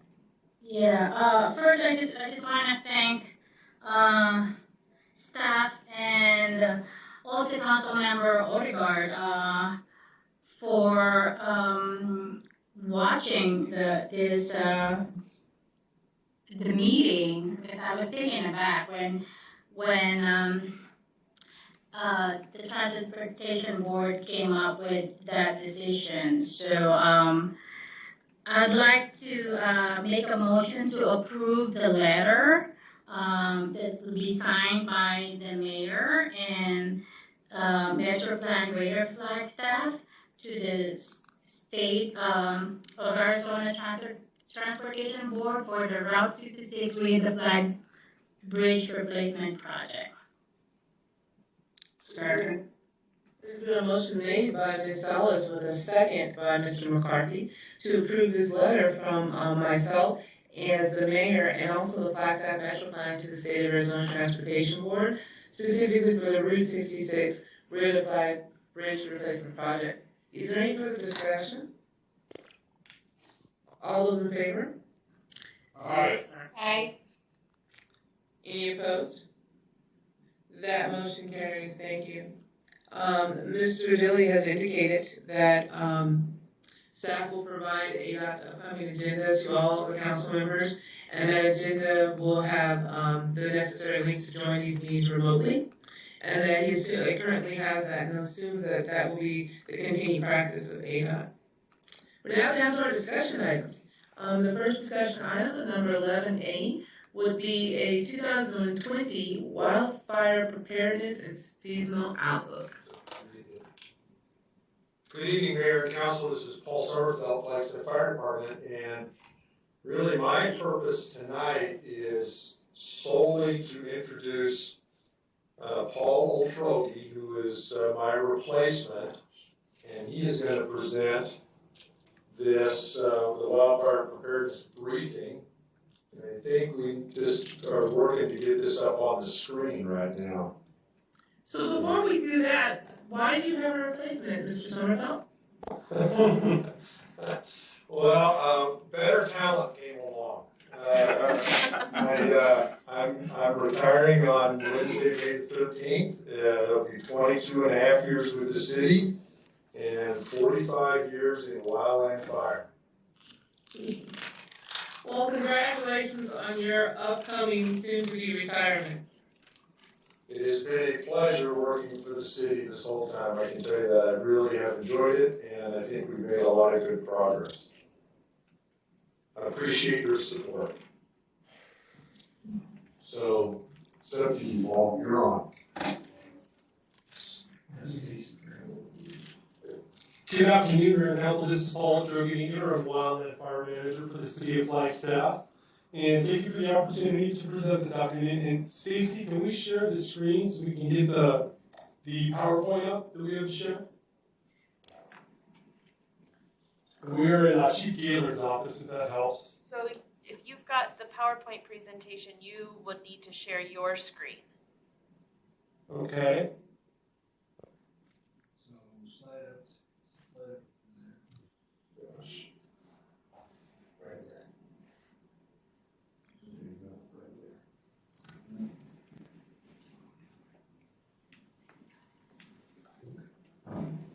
It is PowerPoint, yes. We're good, Mayor and Council. Can everyone see that? Everyone see that PowerPoint? We can, Paul. Thank you. Okay.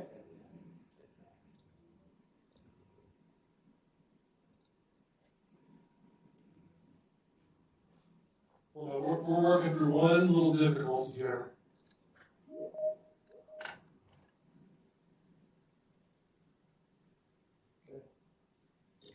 I think we're good. Okay, sorry for the delay. So for the 2020 wildfire preparedness briefing, given our current digital format, what we've decided to do is I'm representing some other community partners, agencies, and organizations. And typically we would do that with all of us represented at council chambers. But given the current digital format with COVID, we have collaborated for this presentation, and I'll be speaking on behalf of, Flagstaff Fire Department, the Police Department, Coconino County Emergency Management, the State of Arizona, and the U.S. Forest Service, the Coconino National Forest.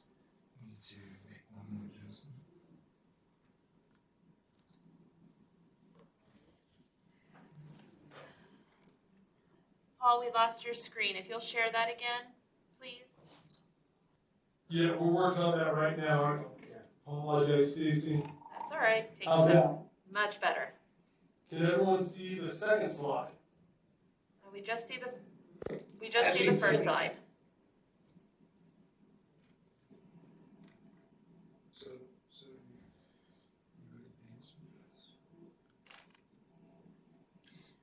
So we should be on to fire year factors, slide 2.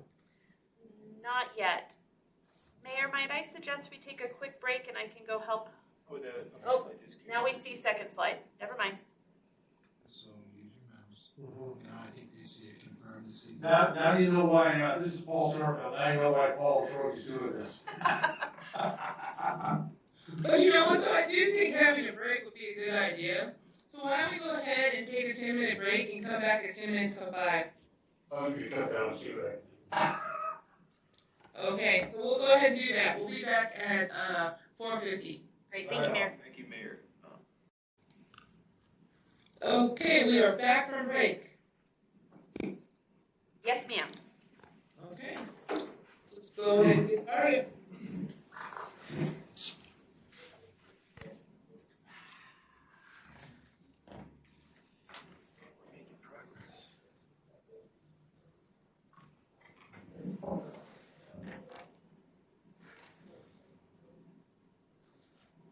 Chief, Mr. Otrogi, are you ready? Yes, Mayor and Council, if you can hear me, I'm ready to go. If you guys are all set. We can We hear are, you. thank you. Okay, and hey, I'm glad as the new guy that I can be the catalyst to the first break of the meeting. So I'll quickly introduce myself again and start on slide 1. My name is Paul Otrogi. I'm in the interim role for the Wildland Fire Manager position, currently transitioning with Paul Summerfield, and I'll be in that role permanently starting next week, May the 14th. And today, with the digital presentation, I'm going to go ahead and represent the City of Flagstaff Fire Department, the Police Department, Coconino County Emergency Management, State of Arizona, and the U.S. Forest Service. And just to make sure that we're technically good, can you guys now see that second slide, fire year factors? Yes. Okay, good. So what these are, and I'll briefly touch on all 6 of them. We've added number 6 this year is drought, fine fuels, weather, and that being temperature, RH stands for relative humidity, winds, the monsoon season, ignitions, and then new this year is the 2020 COVID pandemic that we're learning to operate within. And now when we're speaking about drought, typically what that means for us within an annual cycle is if we're dealing with more of a consistent rain and not a snowpack, which is also something that is addressed in the Climate Adaptation and Action Plan. So that's something that we need to be paying more attention to. And if we're seeing less of a snowpack throughout the years, that means that our fine fuels condition in that component is going to be much drier and consistently ready to burn. And when we're talking about fine fuels, we're talking about vegetation less than a quarter-inch in diameter. So for us, that would be grass and dry pine needles that can carry a wildfire through the ground component. That mixed with weather, and for us, what we're experiencing right now, which is higher than normal temperatures, combined with a lower relative humidity, so lower moisture in the air, and then winds. And so if we experience winds in the southwest, where we're at Flagstaff, anywhere sustained for over 10 to 15 miles an hour, that starts to approach what we would consider a red flag condition. So with all those factors combined, those are some things that we consider as decision makers to kind of ramp up our preparedness level. The fourth on there being monsoon. So how the monsoon will typically affect a fire year and be a factor is mostly about timing, frequency, and coverage. So for us in Flagstaff, we would usually plan on getting those monsoonal flows around the 4th of July every year. As people remember last year, that monsoon was late and we really didn't get much moisture, frequency, or coverage out of it at all. So that's another factor that we consider throughout the year, throughout our planning cycle, as we're planning for wildfire preparedness.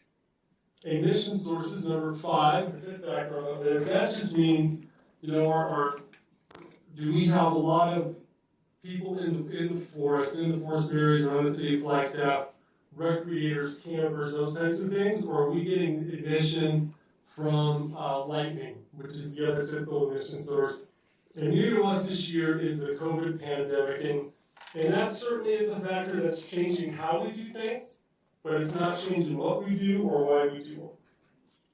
So for the next slide. So this is something we call a National Significant Wildland Fire Petition Outlook. And all that this is a decision support tool. And we've put in here the outlook for the next 3 months for May, June, and July. And if you notice in the state of Arizona for May and June, the southeast portion of the state is in red. And for that third month in July, it's transitioned into what they're considering normal. And for us in northern Arizona, we're listed as normal for May and June. And so when we say the word normal in regards to wildland fire outlook, what we're talking about is normal is synonymous with potential. So that means that we're within our normal ranges for an expected wildland fire season. So for status and readiness, we don't really talk about a typical wildland fire season anymore. We're certainly prepared now than we would be throughout the year. But that transition has occurred to where, depending on drought conditions and some of those other things discussed in previous slides, we can experience wildland fire response anytime throughout the year. And just as the findings came out in Flagstaff's climate vulnerability assessment, there's always an increased risk of year-round fire now. So it's not really a question of when, where, or how long, but it's more preparation throughout the year, and it's something that we need to be ready for year-round. And there are always some wild cards that could be out of our control, moisture, traffic in the woods, and for this year, COVID-19.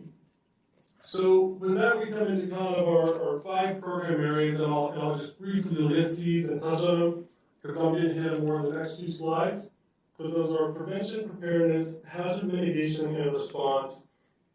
And these program areas help to support our focus of a resilient forest, protected community, and a safe and effective interagency response.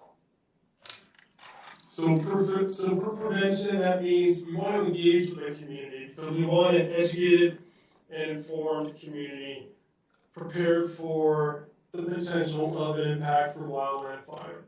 Recently, we had our Wildland Fire Preparedness Day on May 2nd.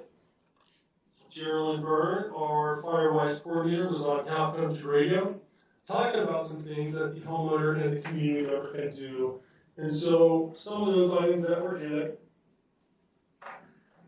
we're working more within the immediate and intermediate zones around the home.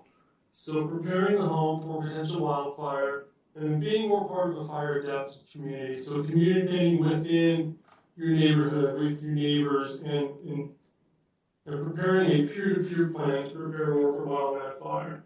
So for hazard mitigation, we've always done forest treatments and thinning, debris removal, and as we move into the winter season, what we'll typically do is be able to dispose of through pile burning some of those materials. And then our response mechanisms remain the same. We have operational personnel, Crew 1, which is a 15-person wildland fire crew within the city of Flagstaff. And new this year is Engine 106, staffed by City Crew 1, to also be an initial attack resource for wildland fire within the city. Recovery is as required, but will always be coordinated with other partners within the region. So listed here are just kind of some of those partners that we continue to work with on an annual basis, an organized effort more towards not only being fire-wise, but living within a fire-adapted community. Speaking for the police department and for the sheriffs, their proactive patrols will typically start here pretty soon. It begins when the weather becomes more moderate, which it's doing now, and that'll also incorporate the Wood Watch program. Now, this slide here is from the Coconino County Emergency Management, and what we wanted to do is backtrack a little bit to the museum fire and show the effectiveness of Ready, Set, Go, the notification system from Coconino EM. And what they found, what NAU and the ERI found in its independent survey, was that the majority of the respondents, the majority of the citizens that took the survey, strongly agreed with the effectiveness of Ready, Set, Go, and the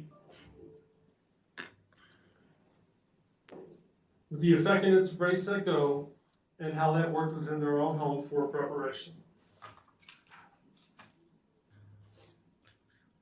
And so finally, as we talk about the Forest Service a little bit, something I really want to touch on here is, this is obviously our largest federal partner within the region.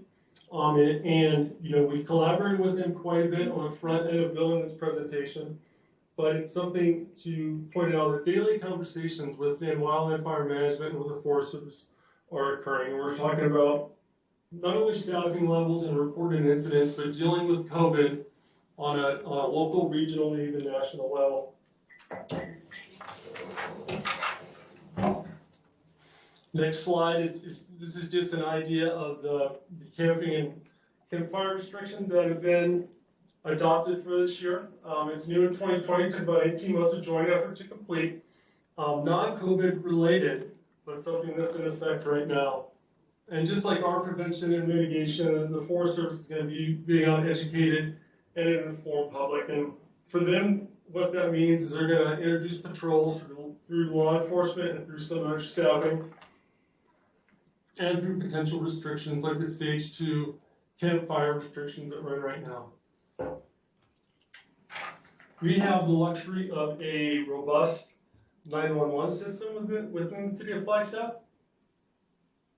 but the federal government, operating more in some remote areas, they rely on different types of wildfire protection, such as lookout towers and aerial, which can be good for us as a partner because it gives us plenty of notice on any sort of potential wildland fire impact that there could be to the community. Available resources.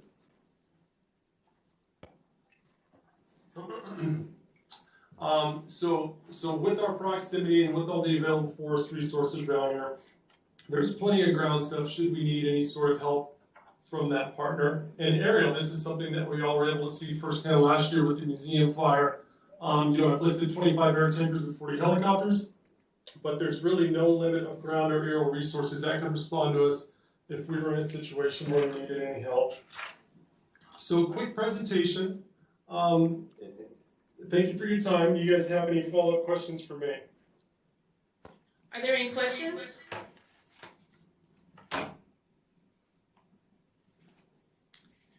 Okay, I don't see any questions. We do have a public comment card for this item. The public comment card for this item reads, "Good afternoon, Mayor Evans, Vice Mayor Shimoni, and members of council. I wanted to take a moment of your time to make you aware of APS's work related to wildfire safety and fire mitigation. Let me start by saying how much we appreciate the work of everyone involved in protecting our community from the threat of wildfire and how pleased we are to play a role in those efforts. Safety and reliability are top priorities for us, and we work year-round to minimize the risk of wildfires and educate customers and communities on the importance of being fire-wise. To that end, APS has a comprehensive fire mitigation plan, one of the most robust in the utility industry, and we have a fire mitigation and forestry team that works closely with local, state, and Forest Service fire authorities. Some of the key things we'd like you to know about our year-long efforts are: we have an integrated vegetation management program that includes annual inspections of transmission and distribution lines to ensure proper vegetation clearances around our equipment.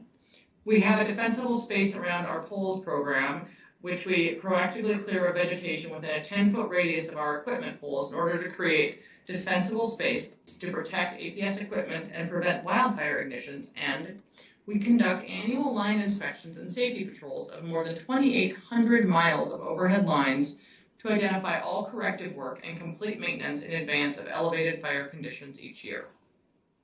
Finally, I'd like to make sure you know that APS will again this year continue the operational protocols we enact for outages that occur during elevated fire conditions.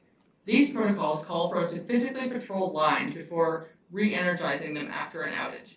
We recognize that this could prolong outages, but we take this step to prioritize the safety of our customers and communities. We know that any disruption of power is a major inconvenience, so we have sent a postcard to all of our customers in areas of high fire risk that includes safety and fire-wise tips, as well as notification that in some instances they could experience longer than normal outages. I have sent you an email with a document and a link to a video that provides more information on these and other efforts we take related to wildfire mitigation. Please don't hesitate to contact me if you have any questions. Janet Dean, APS. And that is the only comment we have on this item. Mr. Odegaard?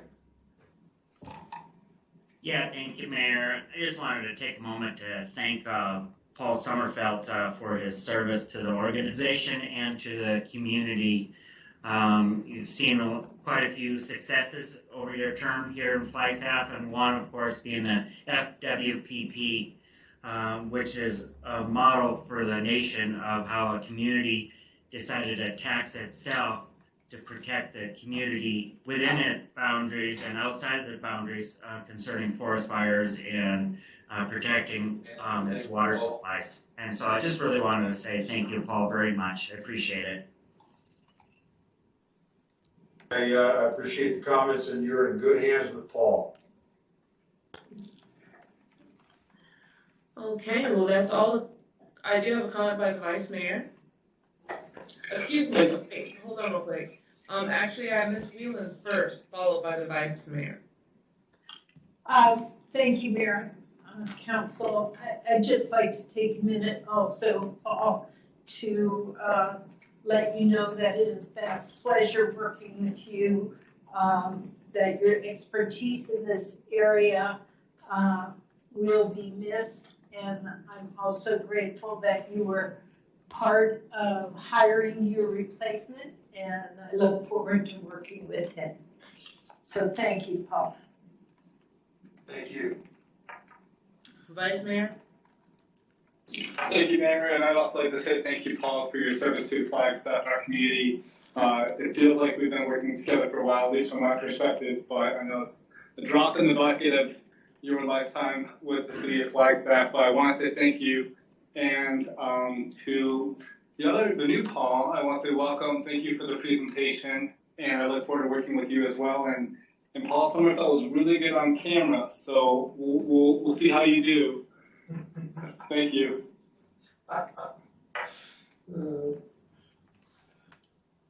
Okay, thank you so much. Thank you. Our next presentation, number 11B, would be the Flagstaff Water Services Strategic Plan 2020-25. And here's somebody else who's leaving us. Maybe there's a theme on this tonight. Huh. So, so Mayor and Council, good evening. This is Brad Hill, your Water Services Director. I am excited to introduce our division's first ever Strategic Plan 2025. While our division is well positioned to continue to provide reliable water services today and into the future, as we just mentioned, I'm retiring soon. So in preparation of that time, I thought, what can I do to not only be transparent walking out the door after 12 and a half years with the city, but also what can I do to help in this transition? So over a year ago, I asked our division's leadership team, most if not all are listening tonight, if they would be willing to create a strategic plan. And more specifically, my vision of the plan was that it would come from the bottom up, that it would focus on the future, that addressed the major risks, decisions, needed investments, and opportunities that will likely arise in the near future. I wanted to tap into their valuable perspectives and identify what are the top 10 issues we're facing from their perspective, and then define those standards that we are all willing to hold ourselves accountable to the community to ensure the plan's implementation long after I'm gone. In simple terms, this plan provides the city management, you city council, and the public a proverbial roadmap of sorts of the big issues that our division's leadership team sees coming in the next 5 years. It's important to note that this plan does not reflect any final policy decisions, but instead will create the context for collaborative discussions with the Water Commission, with the City Council, and the public on how to address the issues that are identified in this plan. So to help facilitate developing this, I reached out to John Rutan of Resource Trends who is a professional acquaintance of mine that I met long before I came to the city of Flagstaff. John is known in our water industry as helping large and small utilities across the West with integrated planning, public outreach, and community relations. And with that, I would like to introduce John Rooney. Hello all from San Diego, can you hear me?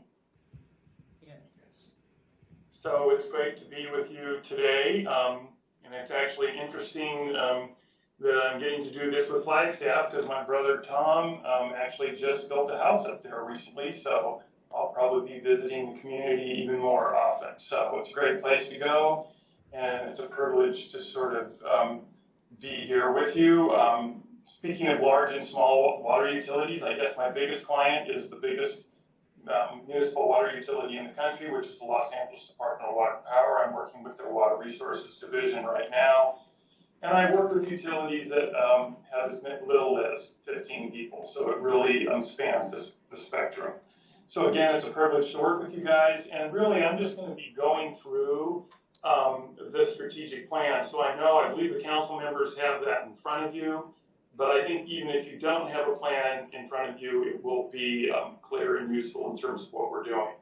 So like Brad said in the introduction, the plan, it's important to note that the plan focuses on the future. So it doesn't really address detailed tasks, operational tasks related to what the division is doing today. But it does address the major risk decisions and needed investments with a 5-year planning horizon, but I think you'll all recognize that a lot of these issues can go well beyond what's going to happen over the next 5 years.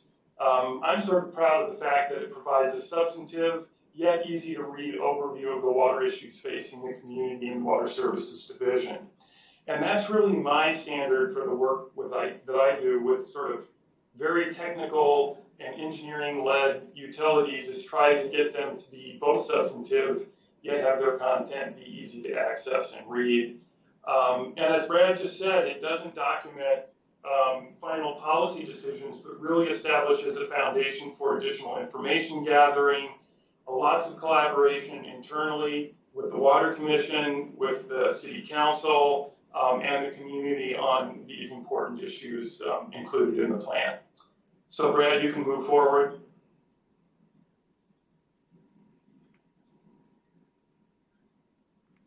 Sorry, I'm trying.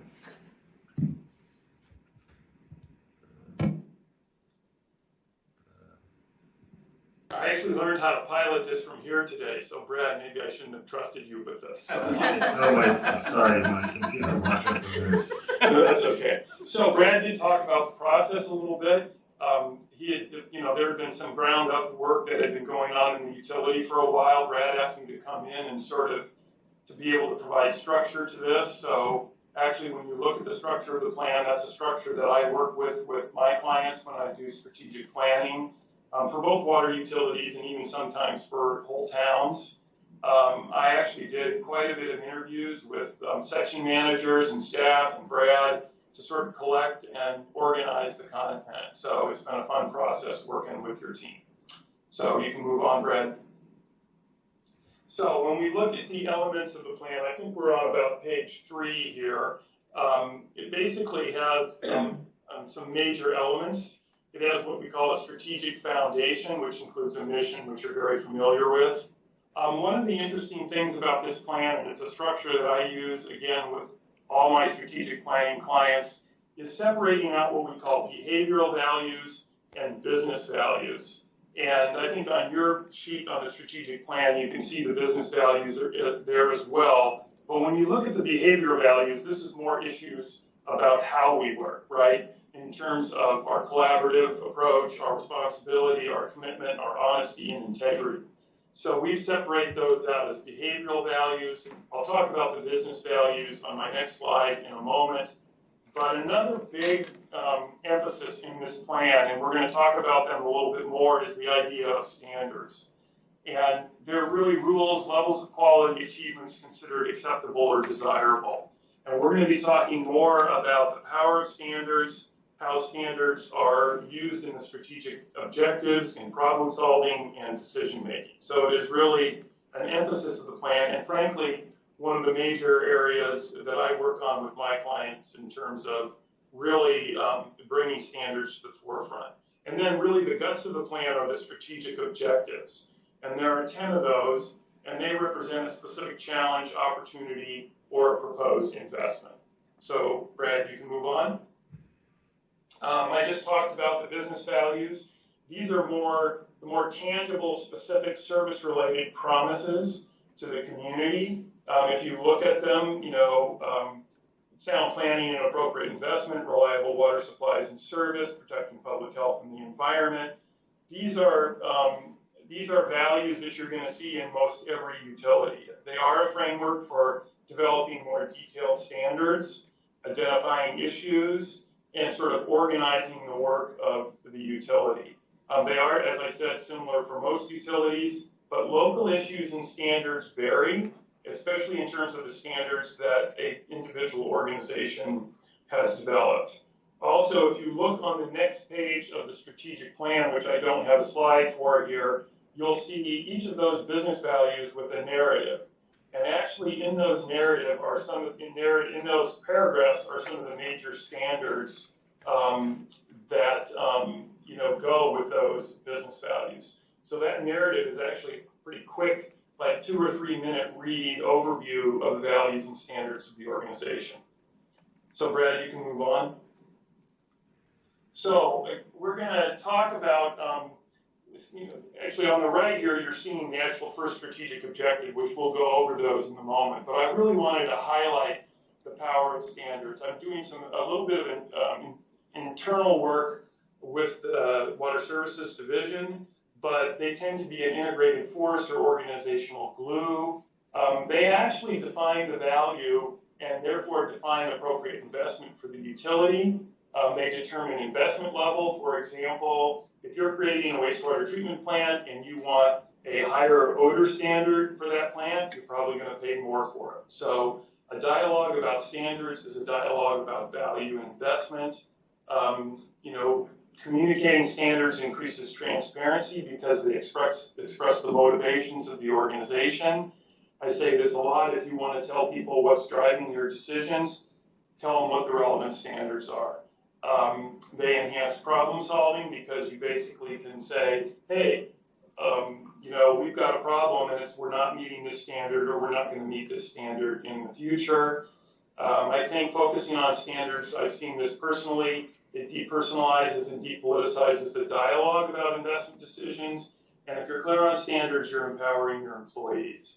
I just wanted to emphasize that because what you're going to see at the beginning of each of these strategic objectives are the relevant standards. So, Brad, we can move on. So now we're getting into the specific issues facing the Water Services Division and the community. And then each one of these strategic objectives that we're going to talk about employs certain criteria for assessing future challenges and opportunities. Certainly, the division has to remain compliant with current regulations and standards. There's going to be changes in water demands. Obviously, things like climate change and the effects of climate change are going to be important. And obviously, aging of assets are some of the changes that the division has to deal with. Anticipating and planning for changes in future regulations and internal standards, and then addressing evolving community needs and taking advantages of opportunities to increase efficiency. And these evolving community needs typically come out of collaboration and discussion with the commission, the council, and the community at large. And one of the things I wanted to comment about the strategic objectives, they all follow a similar structure. It's sort of a compelling argument structure that I developed for investment proposals. In this case, we're just making the argument that the issue needs to be addressed in the near future.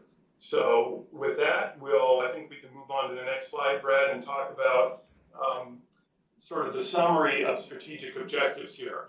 Now, in the interest of time, we're not going to go into each strategic objective in detail. I was just going to provide a brief overview here. Frankly, all these strategic objectives will be discussed in much greater detail in future council meetings and updates and in various other forums. So I'm basically just going to go through some highlights here. We've already talked about standards and using standards to drive our decisions. So even though these strategic objectives are sort of loosely ordered in terms of urgency, we decided to put this one first because it really affects every one of the strategic objectives and covers how the organization is going to really advance its use of standards and data to make better decisions. If you look at the next three objectives, and I would include maybe the fifth objective as well a little bit, these tend to address our most urgent issues. So if you look at addressing the Wildcat Hill water reclamation plant capacity, that's basically an issue with coming to the limits of the solids handling capacity, the lack of redundancy in the plant, and some of the issues associated with the fact that because of conservation, we've got higher concentration in our wastewater and therefore higher corrosion in the facility and its optimization of the plant. You just heard a presentation on wildfire. This strategic objective number 3 addresses the specific ramifications of wildfire to the water system. So we're typically dealing with things like power, communications, protection of assets, and the ability of the system to actually operate reliably, during wildfires. The next one is another important sort of climate change related issue, which is upgrading the stormwater system and increasing maintenance. As you all are probably well aware, if you look at the last 4 to 5 years, I think my information is that you've had 2 or 3 100-year storms and 1 1,000-year storms. So these storms that were typically much less frequent seem to be more the norm. So this really just, this strategic objective mainly deals with system sizing, increasing maintenance, and making sure the system is performing to the level that's required.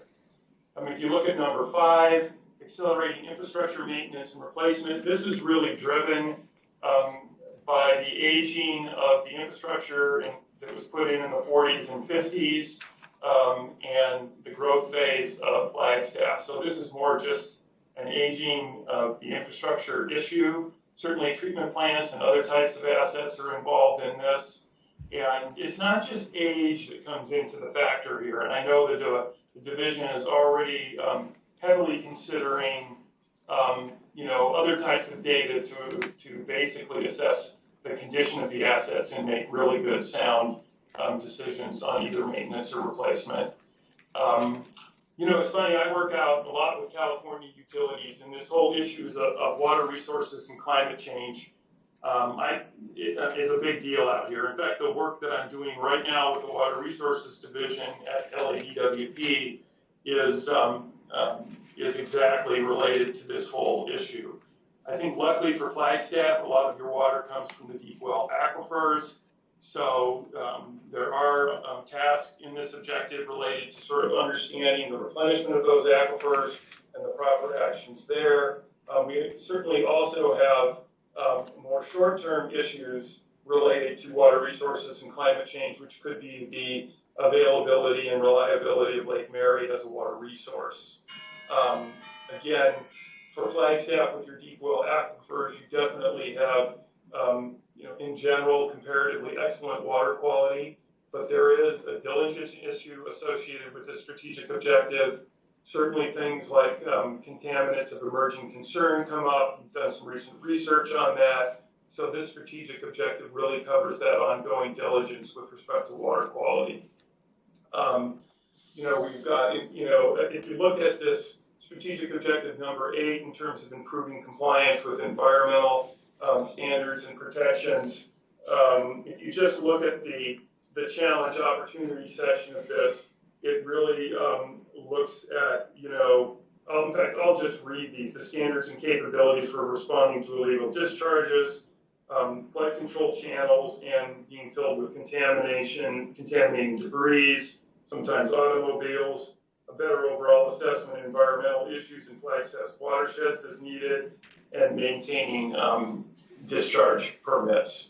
So that really deals, even though stormwater is involved in this, it really deals with the pollution side of that issue. Enhancing communications and customer service, this is close to my heart. It's low on the list, but I hope we can recognize that communications is critical to ensuring that we get appropriate investment in our resources and infrastructure. So we shouldn't undervalue the efforts in these areas. Hopefully the strategic plan is actually an example of some improved communications. And one thing I wanted to single out is that Flagstaff has launched a type program that I work with several utilities on. It's called Water Reliability Today and Tomorrow. These are short, 30-second read pieces that are emailed out, and anybody can actually get on the list. But they deal with important investment issues, problems, a lot of the topics in the strategic plan, return on investment, and efficiency improvements. So if you're willing to then spend 30 seconds once or twice a month over a period of time, you're really going to get substantively informed about what's going on. So we're really trying to make that easy. And then absolutely last but not least is address critical workforce issues. There's high turnover rates. You know, it is difficult to get talent in the industry, at least it was before the COVID situation and maybe the economic fallouts from COVID.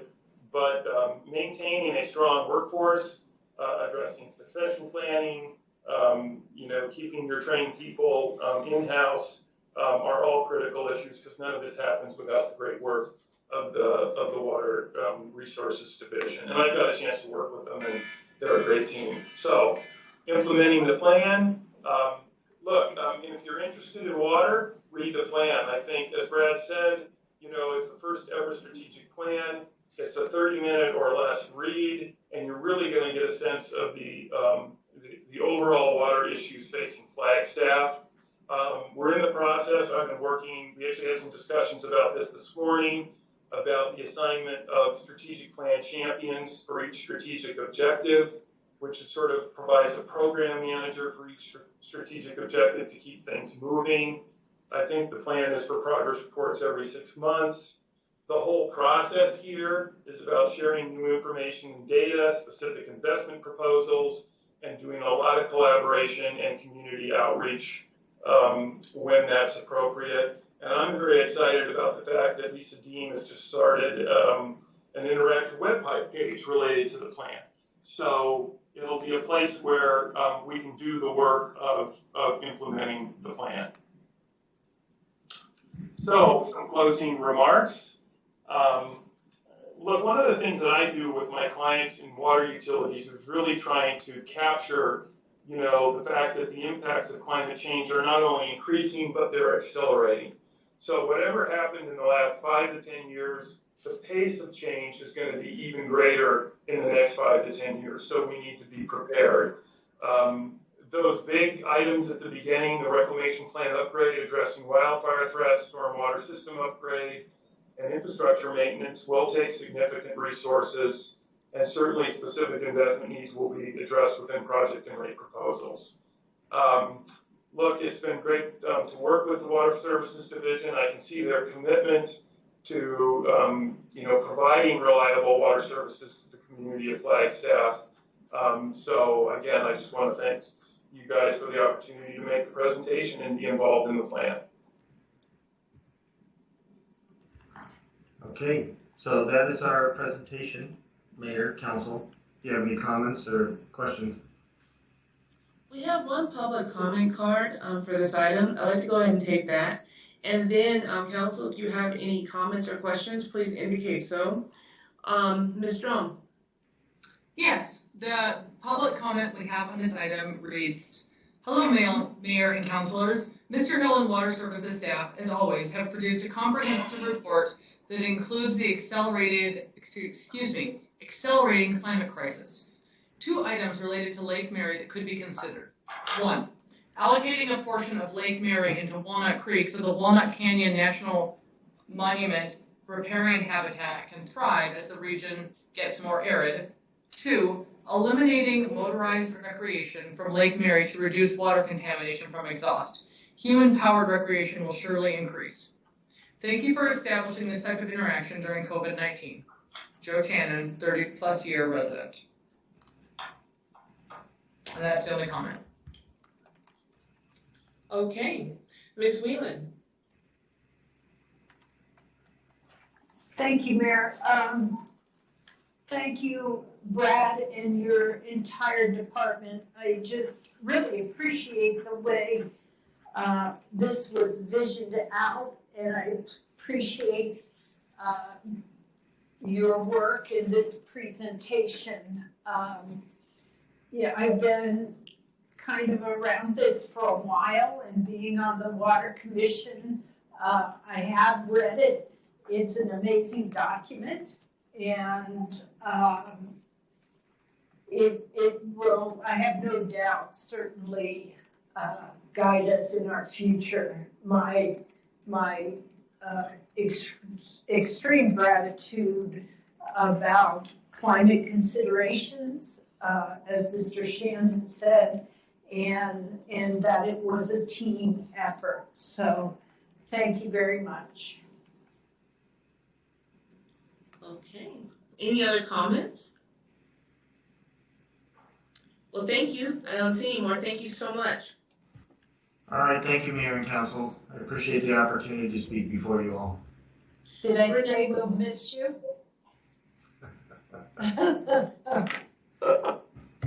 We are now down to item number 12. This is our council liaison reports. Very specifically, these are for items or committees that we sit on as members of council. Are there any such reports tonight? Mr. Odegaard? Yes. Mr. Odegaard? Yeah, thank you, Mayor. I just received an email earlier from Eliza concerning BPAC on May 11th. Looks like they're trying to set up to have a virtual meeting concerning with BPAC. And I think, and I'm not positive, might be the first commission meeting via remotely.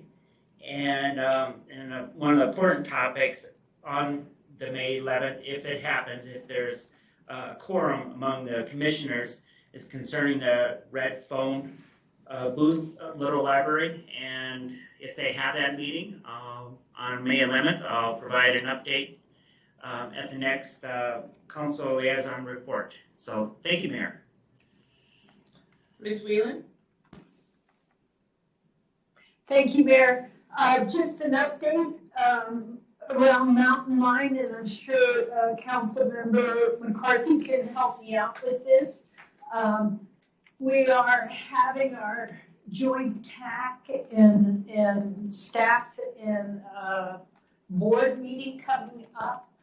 Senator Sinema has just brought $7.2 million to the agency, and things are working out extremely well under the lead of Heather Dalmolin and Kate. The staff is working hard. They're working together. There have been 2 cases, positive cases of COVID, and the entire team has just gotten stronger and taken on more safety measures, more jobs, and working together as a unit in order to keep themselves safe and in the community safe. So I just wanted to shout out to them and say thank you for all their hard work. Anything else? Also, Water Commission is beginning to talk about setting up also. Any other reports from anyone? Okay, not seeing any. We're going to skip the city manager's report because we don't want him to retire. I'm just saying. If you want to know what's going on with the city manager, I suggest you guys go and read it. Well, Mayor, could we just, I noticed that in the report, I did have a little question about that. May I Okay, Ms. ask? Wheelan, so far the last two people that have reported to us have retired. I'm just saying. Okay, never mind, I'll wait till later. No, you can go ahead and ask your question. Okay. City manager. Mr. City Manager, thank you so much for these reports. They're very clear, and I'm particularly focusing on the emergency grant, which I believe we're absolutely all grateful for. The list of 6 projects that were brought up, and 3, what caught my attention was 3 of those projects were on the 4th Street corridor. And I'm just wondering, could you tell me how those projects were chosen? Yes, and thank you, Councilmember Wheelan. And thank you, Mayor, for suggesting that by my speaking I would be retiring, but let me put that rumor to rest. Yeah, not going to happen.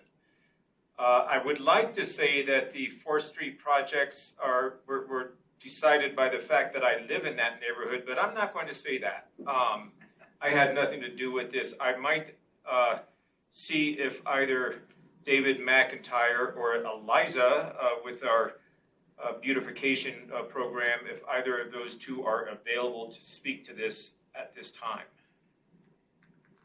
And my question is, did the Arts Council, did BPAC be in on this? Did Arts Council, that kind of thing? I'm almost certain that they did, council member, but I'm going to invite others to give you more details. Mayor, Vice Mayor, council members, this is Heidi Hansen, Economic Vitality Director.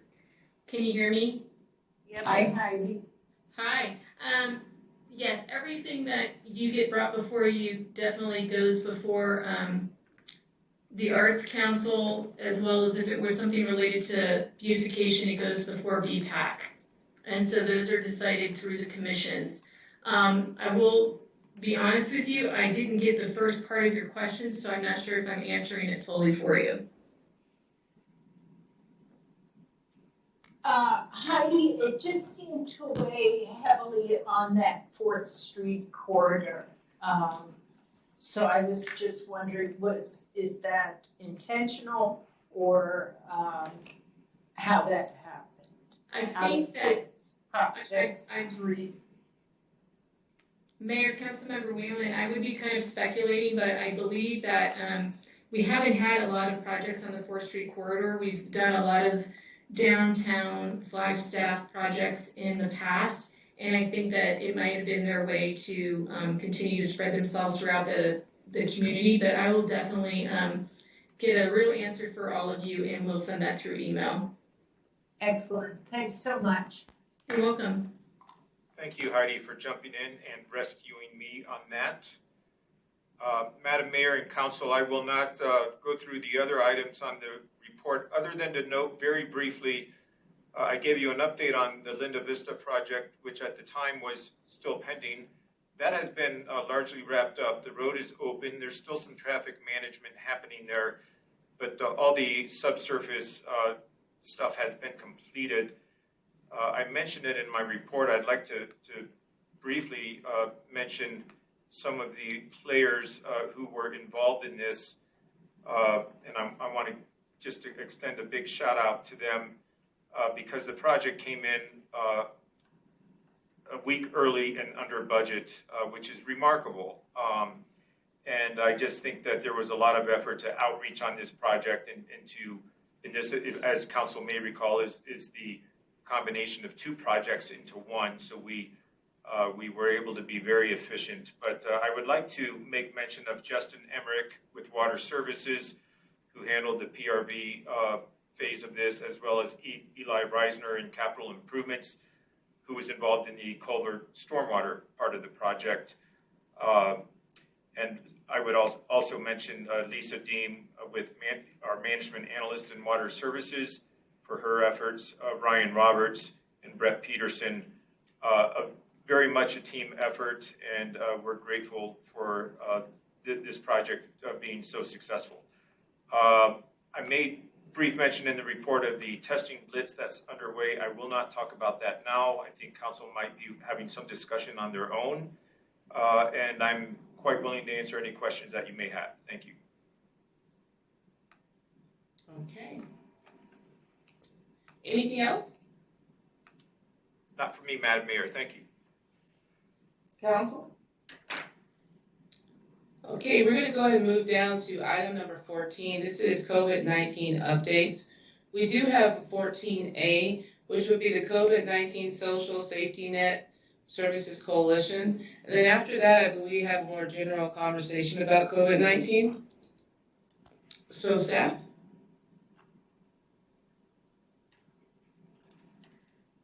Madam Mayor, Council, nothing on our end other than to again restate that there's information in my report about the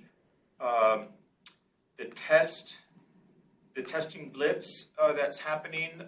We did, a number of us were on the phone yesterday with the county receiving updates, and the blitz testing apparently went well this past weekend.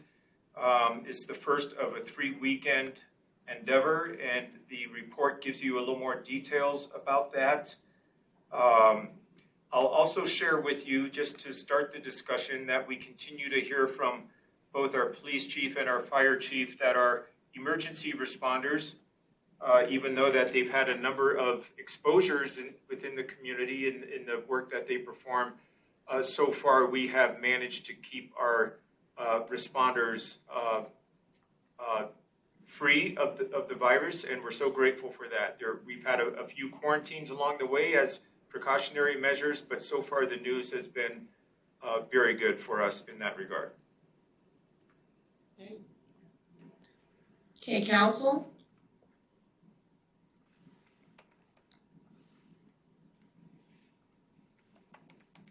Did we want to just... Does anyone have anything for this section at all? Ms. Whelan? Thank you, Mayor.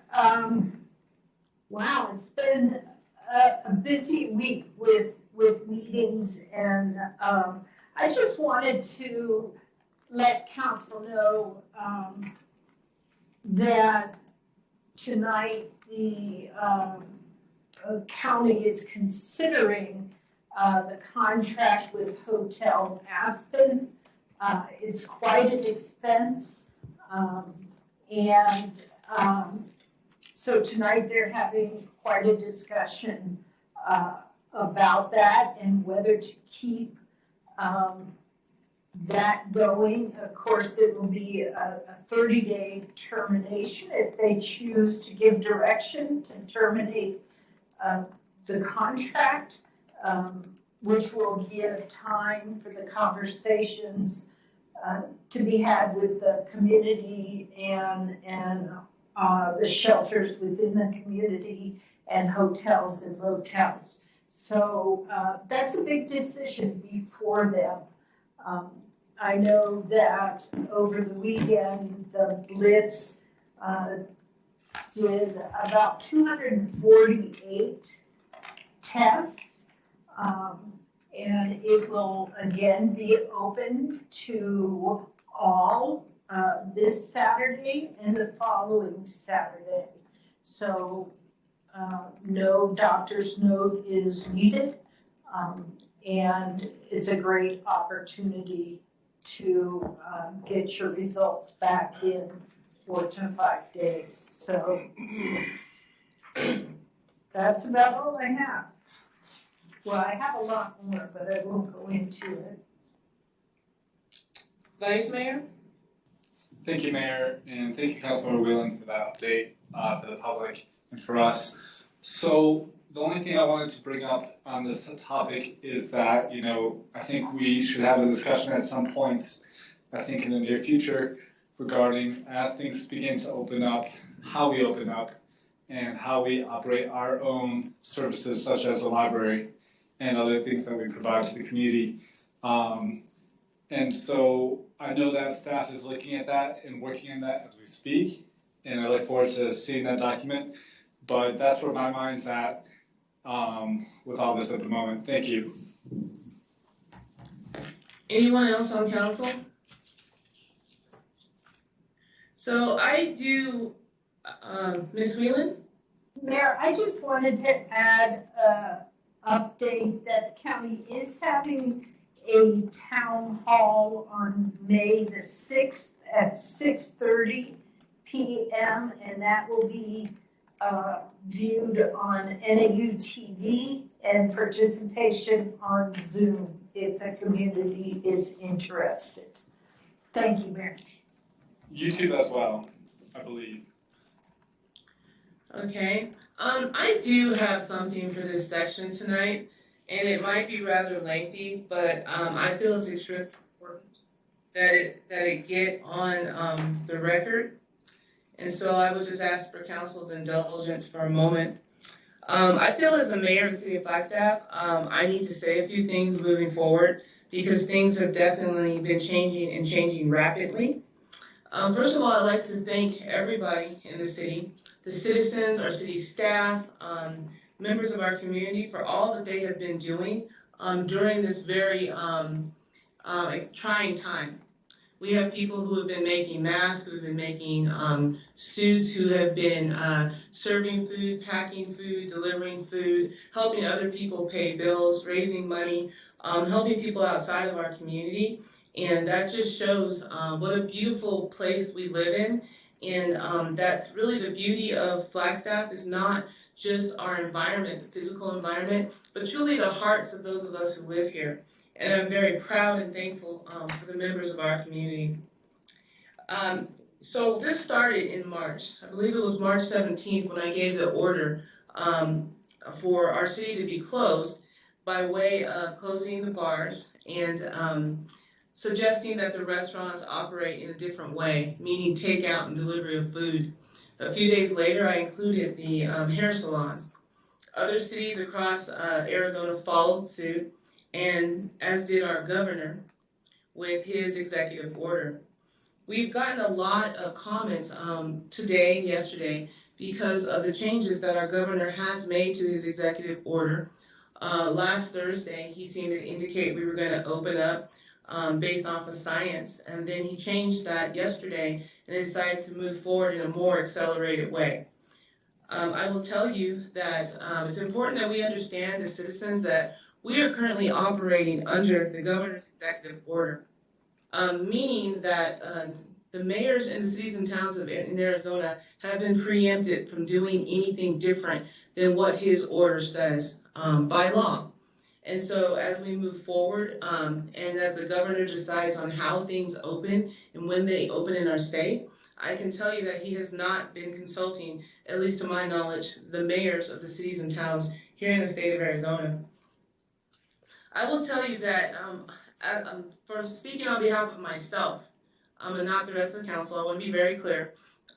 Speaking on behalf of myself, I am very appalled and disappointed at what I think is a complete lack of a comprehensive federal and state social infrastructure or safety net. We have had small businesses that have been begging, quite frankly, for assistance and help through the different stimulus packages. And that help has been very late and delayed in coming, and is far and in between. Some people have gotten help, some people have not. But our larger organizations, our larger businesses and corporations have been able to get multi-millions of dollars worth, while small businesses suffer. The unemployment here in this state is an absolute mess. I myself spent over 4 hours on hold trying to assist my daughter in getting unemployment for the job that she lost, only to be told that she doesn't qualify for unemployment. The majority of people have gotten some type of unemployment, but others are still waiting for back pay and unemployment. Some people have gotten the $1,200 stimulus check that was promised. Other people have not.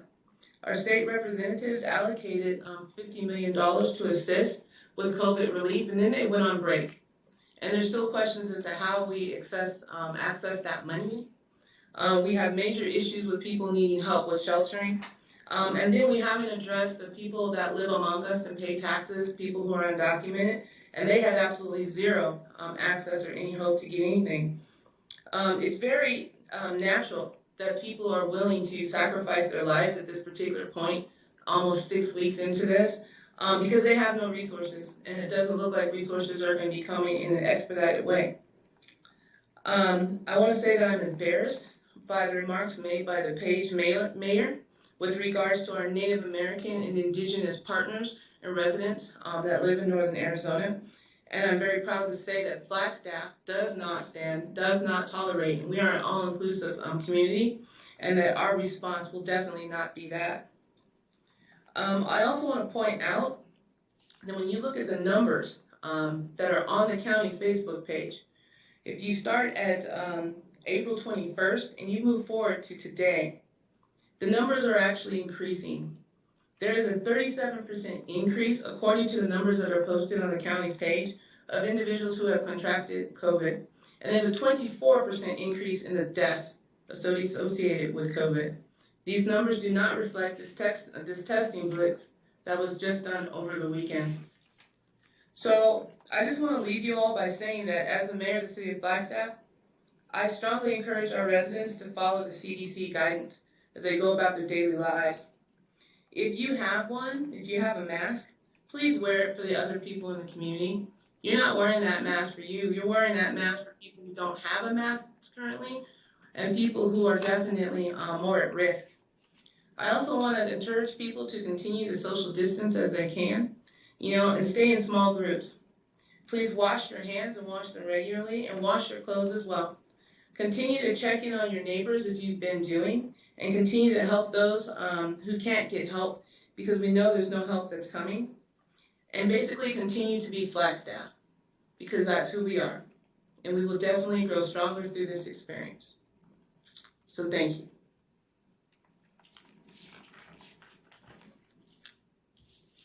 If there's nothing else on that item, we can move to our last item.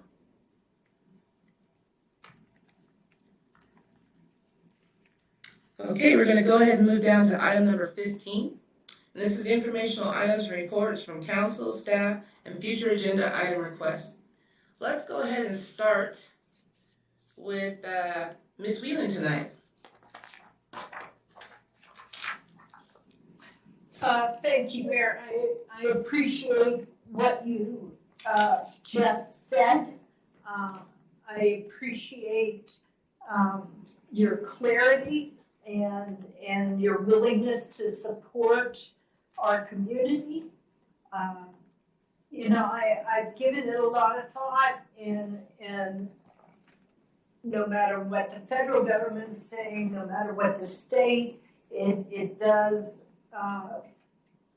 seem to flow to our own choice that we make daily to protect our community, our families, and ourselves. And I see our community doing that.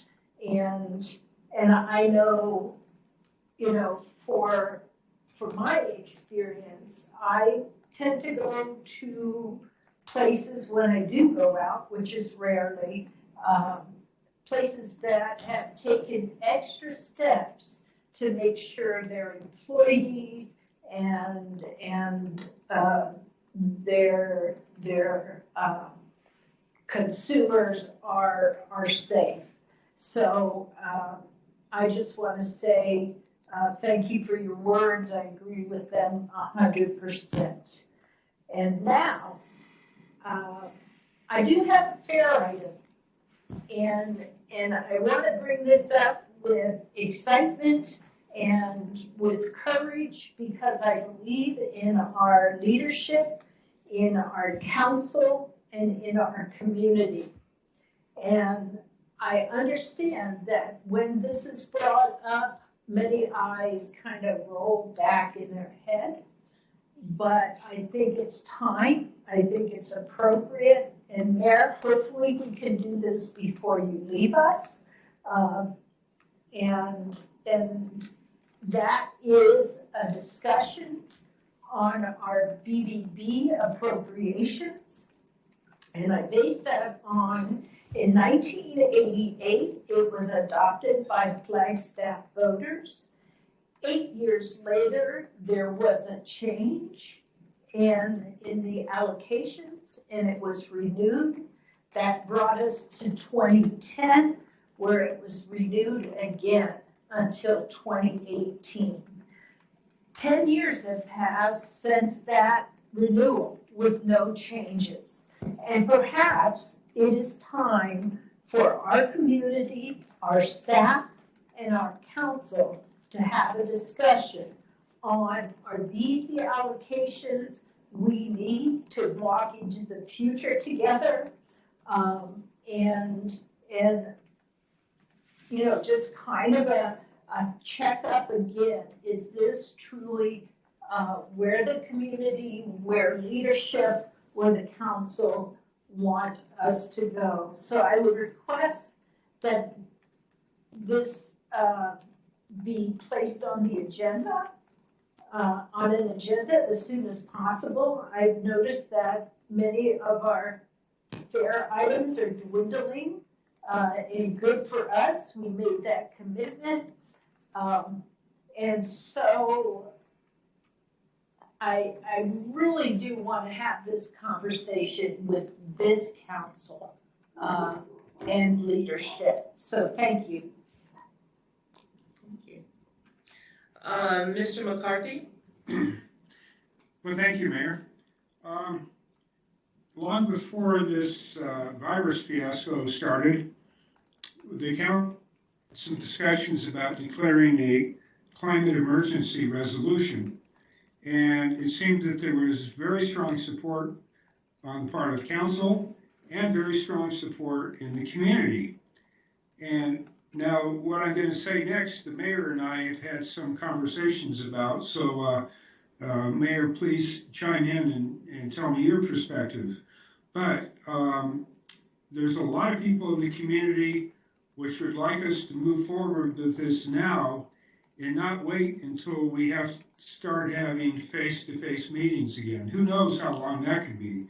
My guess, it could easily be 3 to 6 more months. So anyway, what I'm getting at is we already had scheduled a vote on a climate emergency resolution, and then it got postponed. I would like to see that back on the agenda in the next month, say. So that's my comment. Thank you. We have Mr. Odegaard. Yeah, thank you, Mayor. I just want to give a shout out to Discover Flagstaff. This past Saturday evening, there was a live streaming concert at the Orpheum that Discover Flagstaff was a major supporter to make that happen. It was a great concert. The Towers, it's a husband and wife, and plus another friend who is in that, band, of the 3 members, and it was really enjoyable. I was working late Saturday evening, and it was really fun to be able to listen to that. The Towers, they were great. It was very excellent. Looking forward to see them as a live band at some point in hopefully the near future. And I'd like to see maybe we as a council body recognize the Tower's effort to put this on for the community, because I think it was a real good for the community to have a concert, and especially someone locally. And so hopefully that can happen when we all can meet in person again. And so I really enjoyed it. And if you haven't had an opportunity to watch it, you can always go back and see it. It was about, if I remember right, around an hour and a half, but it was very enjoyable. So thank you, Discover Flagstaff. I appreciate it. And everyone be safe. We have Ms. Salas followed by Mr. Athlon. Thank you, Madam Mayor. Council Member Odegaard's remark was a wonderful segue to what I'm about to say. The mayor and I are part of the ad hoc group that was initially mentioned to council at our budget retreat, almost 2 weeks ago. This is the ad hoc group of Flagstaff attractions, business organizations, educational institutions, faith-based organizations, and our Discover Flagstaff team on a collaborative approach to post-pandemic events planning and crowd management. So we held our first online Zoom meeting that was organized by Jeff Hall of the Lower Lowell Observatory. From that meeting, since this was the first meeting, there was a round robin on what our attractions are doing now and preparing for as we open our doors. As we prepare to reopen our doors for events, community gathering, as well as welcome visitors to our beloved mountain town when we're ready.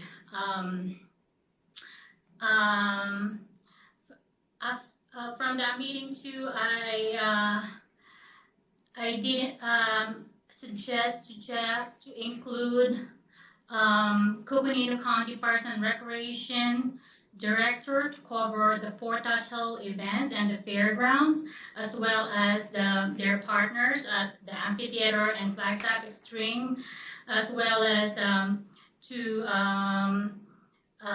include the Coconino County Public Health Department to offer a public health perspective. So this is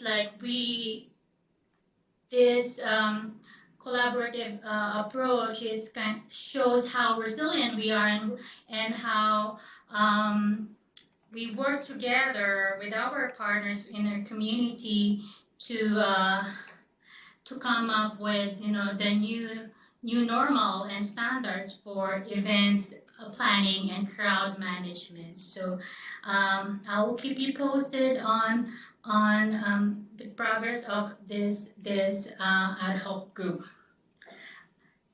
And then for my fair item, which is also related to what we're experiencing now, it's more of like a staff request to have like a 1-page or 2-page summary, bullet points, maybe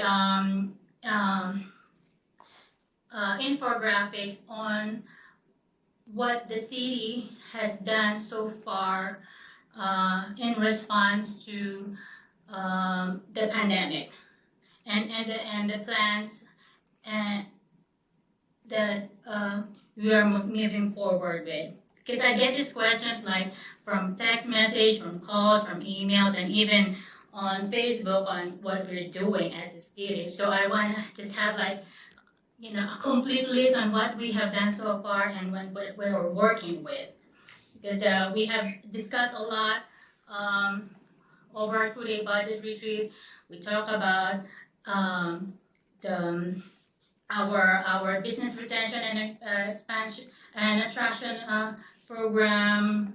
There was a talk about sales tax rebate, the Innovate Waste Challenge, the Retail Recovery Program, the Business Relief Program, and of course during our budget retreat we approved the reallocation of funding for the arts grants, and then of course today we talk about the adaptive reuse program. So just a list of what we have done so far in relation to responding to the challenges of the COVID pandemic, and as well as helping our communities and our businesses, and of course our most vulnerable populations. Thank you. Mr. Aslan? Thank you, Mayor. So I don't have a fair item request at this time, but I would like to give everyone a heads up that I am looking into something that I'm hoping I can bring before council. It's pending some research that the city attorney's office is currently engaged in. So one thing that I saw recently is that the city government in Milwaukee recently passed a law to mail absentee ballot applications with prepaid return postage to their roughly 300,000 registered voters in the city of Milwaukee. And without getting into cost considerations just yet, I'm very curious at the outset if this, or something effectively similar, is a policy that Flagstaff City Council has the authority to pursue here in Arizona. It's also possible that this is something that's more in the purview of the county and doesn't really hit upon the city as much. But I'm hoping that we can show some leadership here and do something along those lines in the city, and maybe that will compel the county to follow suit. And I think this is an important safety measure in the time of COVID-19. And also clearly it's about access, equitable access to the right to vote. And pending the research that our city attorney staff comes back with, I'm hoping to have an update for you in the next week or two. Vice Mayor. Thank you, Mayor. And I actually was ready to go first because I don't have a whole lot to report to the group. I appreciate what everyone else was saying, everything that all of you brought up. But yeah, I don't think I have anything to add to that. Thank you. Mr. McCarthy, do you have a follow-up? I do, thank you. Regarding the thing I brought up before, the climate change resolution, I guess my question to the city manager is, can we have a discussion about that now? Or do I need to write a fair? Or how do we, or Mayor, you may have some comments on it before we, but I don't want to just, make the comment and forget about it for the rest of my life. I would like to do something about it. So my question is, do I need to do a fair? Or can the city manager, or can we talk about it now, or what? I think it's a legal question, actually. Yeah. It stems from the fact that council made the decision to postpone those types of things. So I think that goes to Sterling. And I can tell you, we can't talk about it now, but I can get with Greg and we can get back to you. Okay. I would appreciate that. And Mayor, I know you have some thoughts on it that are legitimate also. Yeah, but I will just bring those up. If there's a majority of council that wants to put that back on the agenda, then I'll have comments at that particular time. All right, so we'll wait until after Sterling and the city manager talk and then bring it up again. Yeah, because right now we're doing to from. We're not able to legally have a back and forth conversation. Right. Okay. Well, I won't ask for a fair yet until I hear back. Thank you. Okay. With that, I don't have anything to add to the discussion tonight in this section. Vice Mayor, excuse me, not Vice Mayor, City Manager, we covered everything you had as well, right? Yes, Madam Mayor, and thank you. Okay. I believe that we are going to be back on our weekly meeting schedule starting next week. City Clerk, I just want to clarify that. Thank you, Mayor. Yes, that is correct, but we will be starting at 3 o'clock through the month of May. And just as another note, we at this time have an executive session scheduled to start at 1 o'clock next Tuesday as well. Okay. There we go. So with that, if there's nothing else, we are adjourned. Thank you. Thank you. Thank you. Good evening, everyone.